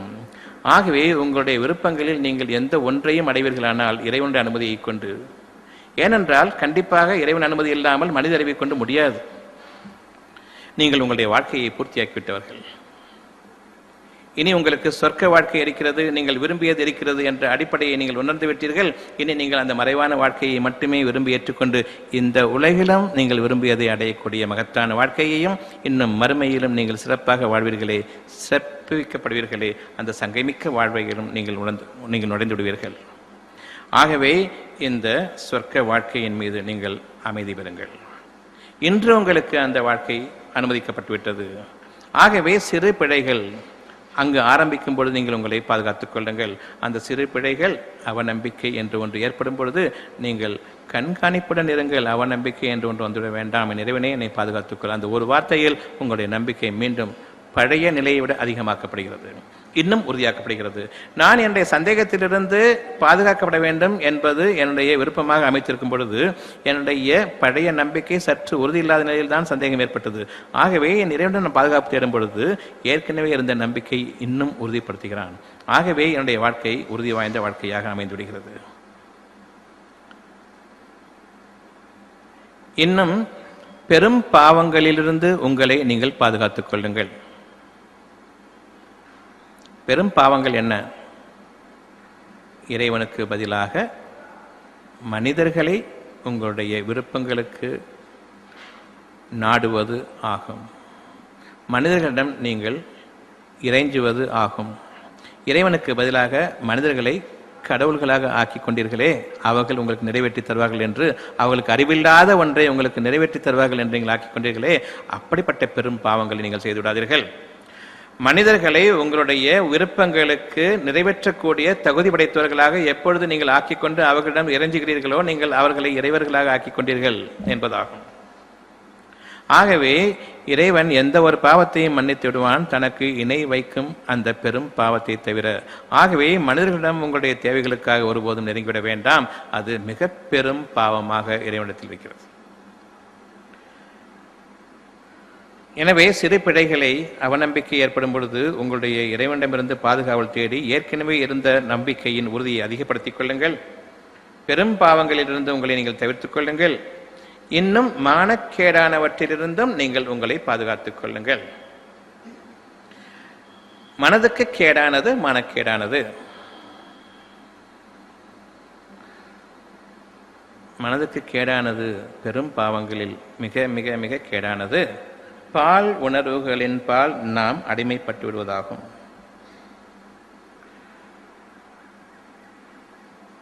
அந்த பால் உணர்வில் நீங்கள் உங்களுடைய மனதை முற்றிலுமாக இழந்து விடுகிறீர்கள். அதனுடைய உணர்ச்சியின் கொந்தளிப்பில் நீங்கள் மதிமயங்கிறவர்களாக, அதாவது மனதை நீங்கள் விட்டுவிட்டவர்களாக ஆகிவிடுகிறீர்கள்.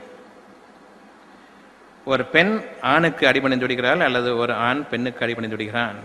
மிக கேவலமான நிலை இந்த இருவருக்கும். பால் உணர்வுகளின் பக்கம் அவர்கள் தங்களை ஈடுபடுத்திக் கொள்ளும் பொழுது அங்கு உங்களுடைய புற உணர்வுகள் அனைத்தும் சங்கமிக்கிறது. உங்களுடைய கண்கள் என்ற புற உணர்வு, உங்களுடைய மூக்கு என்ற புற உணர்வு, உங்களுடைய வாய் என்ற புற உணர்வு, உங்களுடைய காதுகள் என்ற புற உணர்வு, உங்களுடைய தோல் என்ற அந்த மிக பெரும் உறுப்பு அவ்வளவும் ஒரு சேர அடிபணிந்து விடுகிறது. உங்களுக்கு உணர்ச்சிகளில் நீங்கள் வாழக்கூடிய நீங்கள் ஒட்டுமொத்தமாக அந்த உணர்ச்சிகள் அனைத்தையும் நாடி நரம்புகள் தளர்ந்து போகக்கூடிய அளவுக்கு நீங்கள் இழந்து விடுகிறீர்கள். அதனுடைய உணர்ச்சியின் சிகரத்தில் சங்கமிக்கும் பொழுது நாடி நரம்புகள் எல்லாம் அதிர்ந்து விடுகின்றன. அதில் உங்களுக்கு மிக பெரும் கேடு இருக்கிறது.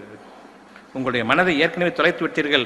ஆகவே நீங்கள் அந்த ஒரு க்ஷணத்தில் அடிமையாகி விடுகிறீர்கள். உங்களுடைய புற உணர்ச்சிகளுக்கு அடிமையாகி விடுகிறீர்கள். இனி உங்களுக்கு வாழ்க்கை மிக கடினம். ஆகவே இந்த பால் உணர்வுகள் என்ற இந்த ஒரு போதைக்கு நீங்கள் அடிமையாகிவிட்டிருந்து உங்களை பாதுகாத்துக் கொள்ளுங்கள். உங்களால் முடியாது. ஆகவே இறைவனிடம் நீங்கள் பாதுகாப்பை தேடுங்கள். நான் யோகியன், ஒழுக்கமானவன் என்று ஒருபோதும் சொல்லிக்கொள்ள வேண்டாம். நான் இதற்கெல்லாம் அப்பாற்பட்டவன் என்று ஒருபோதும் நீங்கள் உங்களை சொல்லிக்கொள்ள வேண்டாம். நிச்சயமாக நீங்கள் யார் என்பதை இறைவன் அறிவான். நீங்கள் யார் என்பதை அறிவீர்கள். பால் உணர்வுகளுக்கு அடிமைப்படக்கூடிய அந்த தன்மை உங்களிடம் எந்த அளவுக்கு இருக்கிறது என்பதை ஒவ்வொருவரும் அறிவீர்கள். ஆகவே நீங்கள் யாரும் உங்களை பரிசுத்தவான்கள் என்று கூறிக்கொள்ள வேண்டாம். இறைவன் நாடினால் அவர்களை தூய்மைப்படுத்துவான். ஆகவே நீங்கள் இறைவன் பக்கம் திரும்புங்கள். மிக பெரும் கேடான என்னுடைய மனநிலையை சுத்தமாக, முழுமையமாக, ஒட்டுமொத்தமாக நான் ஒரு பெண்ணின் காலில் சமர்ப்பித்து விடுவேனே, இனி எனக்கு என்ன வாழ்க்கை? அவ்விதமே ஒரு பெண் ஆணின் காலில் சமர்ப்பித்து விட்டால் அவருடைய நிலை என்ன? இந்த மிக பெரும் போதைக்கு நாம் எந்த சமயத்திலும் அடிமையாகிவிடலாம் என்பதை பயந்து கொள்ளுங்கள். ஆகவே முடிந்த வரையில் உங்களுடைய தூரத்தை நீங்கள் பாதுகாத்துக் கொள்ளுங்கள். நாங்கள் எல்லாம் சகோதர சகோதரிகள் போல வாழ்வோம். நாங்கள் எல்லாம் ஃப்ரெண்ட்ஸ் தான். ஜஸ்ட் இந்த மாதிரி அநியாயமான வார்த்தைகளை பேச வேண்டாம். நீங்கள் உங்களை பற்றி நன்கறிந்தவர்கள். எனவே உங்களை நீங்களே ஏமாற்றிக்கொண்டு மகத்தான படுகொடியில் விழுந்துவிட வேண்டாம். பால் உணர்வுகளின் பக்கம் நீங்கள் திரும்பிவிடும் காரணத்தினால். ஒரு எம்பிபிஎஸ் மாணவனாக நான் இருந்த காலத்தில் எந்த அளவுக்கு பால் உணர்வுகளின் பக்கம் சிக்கி சீரடிவது என்பது லேசான காரியம் என்பது உங்களுக்கு தெரியும். சுற்றி உள்ளவர்கள் அனைவரும் என்னை கேடுகளின் பால் அடைக்கும் பொழுது ஏதோ ஒரு உணர்வு, இது தேவையில்லை. அது இறைவனுடைய பாதுகாப்பா அல்லது என் பெற்றோர்கள் எனக்காக செய்த பிரார்த்தனையின் விளைவா என்பது எனக்கு தெரியாது. அப்பொழுது என்னுடைய சக நண்பர்கள் கூறுவார்கள், இந்த மாதிரி ஒரு சான்ஸை விட்டுறாத, அப்புறம் நீ ரொம்ப வருத்தப்படுவ, இப்படி ஒரு சான்ஸை விட்டுட்டமே. அப்பொழுதும் தேவையில்லை. எந்த அளவுக்கு என்றால், நீ எல்லாம் ஆண்டானா என்று ஒரு பெண் கேட்கக்கூடிய அளவுக்கு. ஆகையினால் எனக்கு உணர்ச்சிகள் இல்லை என்று அர்த்தமில்லை. ஏதோ ஒரு நன்மை என்னை தடுத்து விட்டது. அவர்கள் கூறிய பிரகாரமே பின்னர் ஒரு காலத்தில் இப்படி ஒரு நன்மை, இப்படி ஒரு உணர்ச்சிகளை நாம் இழந்து விட்டோமே என்று எண்ணியதும் உண்டு. ஆனாலும் இறைவன் பாதுகாத்தான். பாதுகாக்கப்பட்ட தருணம் பாதுகாக்கப்பட்டதே ஆகும். அதனுடைய விளைவு அனைத்து மாணவர்களையும் விட மிஞ்சிய ஞானங்கள். நம்பிக்கை கொள்ளக்கூடிய அந்த இருதயம் மனதை விட்டுவிடவில்லை. அந்த மனதின் தூய்மையை பாதுகாத்ததன் காரணமாக இறைவன் உங்களுக்கு அளித்த அந்த ஞானங்கள். ஆகவே நான் பரிசுத்தமானவன் என்று கூறிக்கொள்ளவில்லை, இறைவன் பாதுகாத்தான். அப்படி இல்லை என்றால் நானும் சார்ந்து விட்டிருப்பேன்.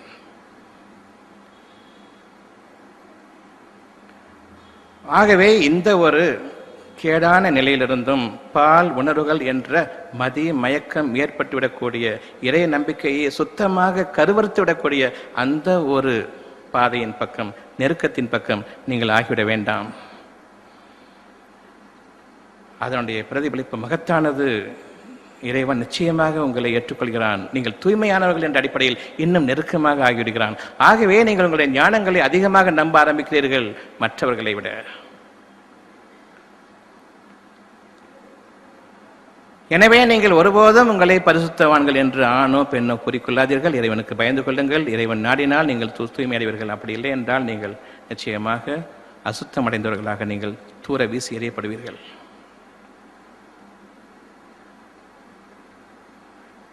சிறு பிழைகளை விட்டும், அவநம்பிக்கை கொள்ளக்கூடிய சிறு பிழைகளை விட்டும்,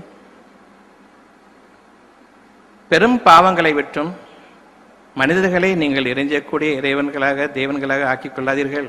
இறைவனை தவிர மனிதர்களிடம் நீங்கள் நெருங்காதீர்கள். உங்களுடைய ஞானங்களுக்கு விடைகேட்டு வழிகேட்டு மானக்கேடானவற்றை விட்டும் நீங்கள் உங்களை தவிர்த்துக் கொள்வீர்களானால், அதாவது இவற்றை விட்டும் நீங்கள் தவிர்த்துக் கொள்வது உங்களால் முடியாது. ஆகவே இறைவனிடம் நீங்கள் இறைஞ்சுவீர்களானால், என் இறைவனே, அவநம்பிக்கை கொள்வதை விட்டும் நீ என்னை பாதுகாத்துக்கொள். மனிதர்களை உனக்கு இணையாக ஆக்கிக் கொண்டு அவர்களிடம் ஞானங்களுக்கு உதவி தேடுவதை விட்டும் நீ என்னை பாதுகாத்துக்கொள்.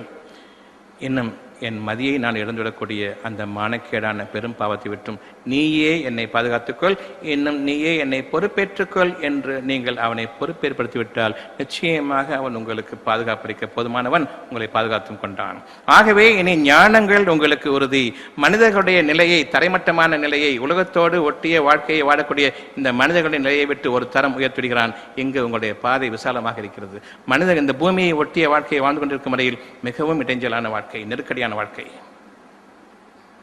உங்களுடைய ஞானங்களால் நீங்கள் உயர்த்தப்படும் பொழுது அழகான விசாலமான பாதைகளை நீங்கள் பார்ப்பீர்கள். செல்லும் இடங்களெல்லாம் உங்களுக்கு சங்கையான வரவேற்பு இருக்கிறது.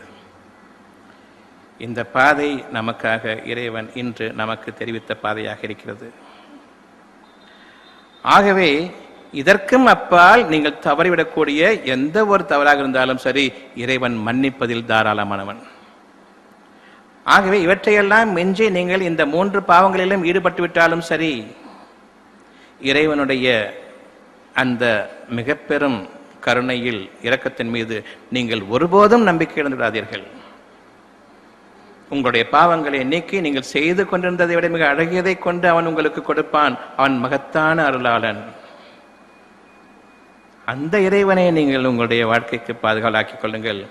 நான் இப்படிப்பட்ட வாழ்க்கையை கடந்து வந்துவிட்டேன், நீங்கள் என்னென்ன தவறுகளிலிருந்து பாதுகாத்து கொண்டால் தவிர ஞானங்கள் இல்லை என்று கூறினீர்களோ அவ்வளவிலும் நான் ஈடுபட்டு விட்டேன், என்ன செய்வது?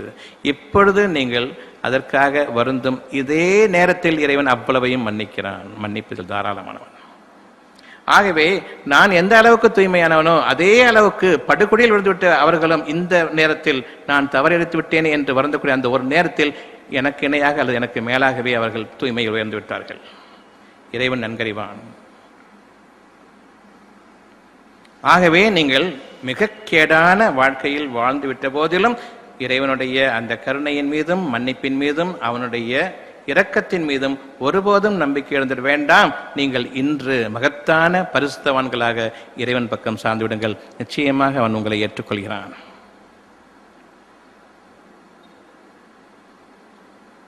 ஆகவே இன்று முதலாக நாம் அடுத்து செய்ய வேண்டிய ஒரு நன்மை, அதாவது நம்முடைய தவறுகளிலிருந்து நாம் விலக வேண்டிய ஒரு காரியம் இருக்கிறது. யாரொருவரையும் பார்த்து நீ கெட்டவன் என்று கூறிவிட வேண்டாம். இந்தந்த காரணங்களால் நீ தூய்மை இல்லாதவன் என்று கூறிவிட வேண்டாம். அவ்வாறு நீங்கள் மனமுரண்டாக ஒருவன் தான் சம்பாதிக்கக்கூடிய கேடான வழிகளில் இருந்த போதிலும் அவர்களுக்காக பாவ மன்னிப்பை தேடுங்கள், போதும். மானக்கேடை கொண்டு ஒருவரை ஒருவர் பழித்துக் கொள்ள வேண்டாம். மானக்கேட்டை உங்களுடைய வாய்களால் கூறி திரிவது நிச்சயமாக இறைவனிடம் அருவருக்கத்தக்க ஒரு செயல்களில் உள்ளதாகும். உங்களில் எவரொருவரும் பிறிதொருவரை மானக்கேட்டின் காரணமாக இழித்தும் பழித்தும் கொள்ளாதீர்கள்.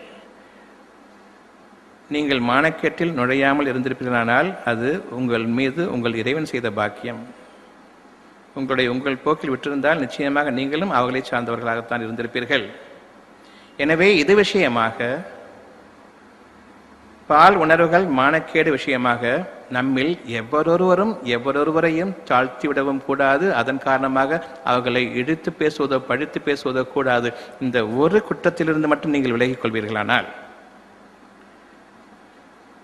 உங்கள் பாவங்கள் அனைத்தையும் நிச்சயமாக இறைவன் மன்னிப்பவனாக இருக்கிறான். ஆகவே உங்களில் எவரொருவரும் உங்களை பரிசுத்தவான்கள் என்று கூறிக்கொள்ளாதீர்கள், இறைவனுக்கு பயந்து கொள்ளுங்கள். இன்று முதலாக நம்முடைய வாழ்க்கை தெளிவாகிவிட்டது. சிறு பிழைகளிலிருந்தும் பெரும் பாவங்களிலிருந்தும் மனிதர்களை இறைவனுக்கு இணையாக்கி கொண்டு இறைவனுடைய ஞானங்களுக்காக அவர்களிடம் உதவி தேடக்கூடிய அந்த பெரும் பாவங்களிலிருந்தும் மானக்கேடானவற்றில் இருந்தும் நீங்கள் உங்களை பாதுகாத்துக் கொள்வீர்களானால் உங்களை நீங்களும் பாதுகாத்துக் கொண்டு மானக்கேட்டில் யார் ஆகிவிட்டதாக நீங்கள் நினைக்கிறீர்களோ அவர்களை பற்றியும் நீங்கள் நல்லெண்ணம் கொண்டு இறைவனிடம் பாவ மன்னிப்பு அவர்களுக்காக தேடிய விதத்தில் உங்களை நீங்கள் பரிசுத்தவான்கள் என்று எப்பொழுது ஒருபோதும் கூறிக்கொள்ள மாட்டீர்களோ இறைவன் உங்களுடைய பாவங்கள் அனைத்தையும் மன்னிப்பவன். ஏனென்றால் அவன் மன்னிப்பதில் தாராளமானவன். நீங்கள் மட்டும் உங்களை சீர்திருத்திக் கொண்டால். உங்களுடைய பிரார்த்தனையின் இறுதியான விளைவு உங்களுக்கு தேவையான மன நிறைவு. ஆகவே உங்களுடைய பிரார்த்தனைகளில் மன நிறைவை மட்டும்தான் இறுதியாக கொள்ள வேண்டுமே தவிர இவர் பிழைத்துவிட வேண்டும், இவர் இந்த மாதிரி ஆகிவிட வேண்டும், அவர் அந்த மாதிரி ஆகிவிட வேண்டும் என்று ஒருபோதும் நினைக்க வேண்டாம். நீங்கள் நினைக்கும் ஒரு நன்மையில் மிக பெரும் கஷ்டங்கள் உங்களுக்கு இருக்கிறது என்பதை நீங்கள் அறிய மாட்டீர்கள். இறுதியாக உங்களுக்கு தேவையானது மன அமைதியும் சாந்தமும் சமாதானமும். அதை நீங்கள் மனதில் வைத்துக்கொண்டு ஒரு பிரார்த்தனையை அமைத்துக் கொள்ளுங்கள். இது உங்களுக்கு நன்மையானது. நீங்கள் விரும்பும் ஒருவர் இறந்து விட்டாலும் சரி, உங்களுக்கு மனநிறைவும் அமைதியும் சமாதானமும் இது மட்டும் உங்களுடைய தேவை என்பதை நீங்கள் உணர்ந்து கொள்ளுங்கள். ஆகவே இன்றே நீங்கள் விரும்புவது மன அமைதியும் நிம்மதியும் சமாதானமும். ஆகவே நீங்கள் அதை கொண்டு பிரார்த்தியுங்கள். எனக்கு நன்மையை கூடிய இறைவனே, என் தாயார் விஷயத்தில் மோசமாக இருக்கிறார்கள், எனக்கு மன நிம்மதியும் அமைதியும் கொடு. அவங்களுடைய பாவத்திற்கும் நீயே போதுமானவன், மன்னிப்பதற்காக நீ மன்னிப்பதில் தாராளமானவன். இந்த உணர்வுகளை கொண்டு வாழ்ந்தால் தவிர உங்களுக்கு இறைவன் மீது நம்பிக்கை ஏற்படாது. பிழைத்தால் நம்பிக்கை கொள்வேன், இல்லை என்றால் நம்பிக்கை கொள்ள மாட்டேன் என்ற அந்த வழியில் நீங்கள் உங்களுடைய பாதையை தவறாக அமைத்துக் கொள்வீர்கள். என்னுடைய தேவை நிறைவேறிவிட்டால் மன அமைதி. ஆகவே அந்த மன அமைதிக்காக கேளுங்கள். ஒவ்வொரு தேவையையும் குறித்து என் இறைவனை, அது எப்படியானாலும் சரி மன நிம்மதி எனக்கு முக்கியம். உங்களுக்கு நிறைவேறாமல் போனாலும் மன நிம்மதி, நிறைவேறினாலும் மன நிம்மதி. நிறைவேறாமல் போய் உங்களுக்கு மன நிம்மதி ஏற்படுமானால் நீங்கள் உணர்ந்து கொள்ள வேண்டும், நிறைவேறி இருந்தால் நான் பல கேடுகளுக்கு ஆளாகியிருப்பேன், பல நிந்தனைகளுக்கு ஆளாகியிருப்பேன், பல இன்னல்களுக்கு நான் ஆளாகியிருப்பேன். ஆகவே அது இறைவன் நீக்கி மன நிம்மதி அளித்தான். பிழைத்து கொண்டால் மன நிம்மதி அடைந்திருப்பேன். நீங்கள் விரும்பியதும் இருக்கிறது. ஆகவே இதில் எது நடந்தாலும் இறைவன் உங்களுக்கு நன்மையை நாடியிருக்கிறான் என்பதை நீங்கள் உணர்ந்து கொள்ள வேண்டும்.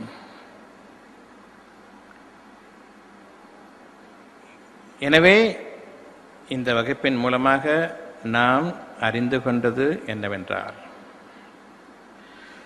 உங்களுடைய இறைவன் உங்களுடைய இருதயத்தில் விதைப்பது ஞானங்கள். அதை நீங்கள் உறுதியாக பற்றி பிடித்துக் கொள்ளுங்கள். அந்த ஞானங்களை உங்களுடைய மனித அறிவை கொண்டு ஒருபோதும் நிறைவேற்றிக் கொள்ள முடியாது. ஆகவே மனிதர்களிடம் இந்த ஞானங்களை கொண்டு சென்று அவர்களிடம் நீங்கள் இறைவனுக்கு இணையாக ஆக்கி கொண்டீர்களானால் பெரும் பாதகத்திற்கு ஆளாகிவிடுவீர்கள். ஆகவே மனிதர்களின் உதவி நாடுவதிலிருந்தும் நீங்கள் விலகிக் கொள்ளுங்கள். சந்தேகம் கொள்வதிலிருந்தும் நீங்கள் விலகிக் கொள்ளுங்கள். இறைவனிடம் பாதுகாப்பு தேடுங்கள். என் இறைவனை நம்பிக்கை உறுதியாக்கி கொடு. பெரும் பாவங்கள் மனிதர்களை இணை வைப்பதை, இறைவனுடைய ஞானங்களுக்கு மனிதர்களிடம் உதவி தேடக்கூடிய அந்த பெரும் பாவத்தை, மனிதர்களை பெருமைக்குள்ளாக்கிவிடக்கூடிய அந்த பாவத்தை செய்யாதீர்கள். பொறுமையை இறைவனிடம் கேளுங்கள்.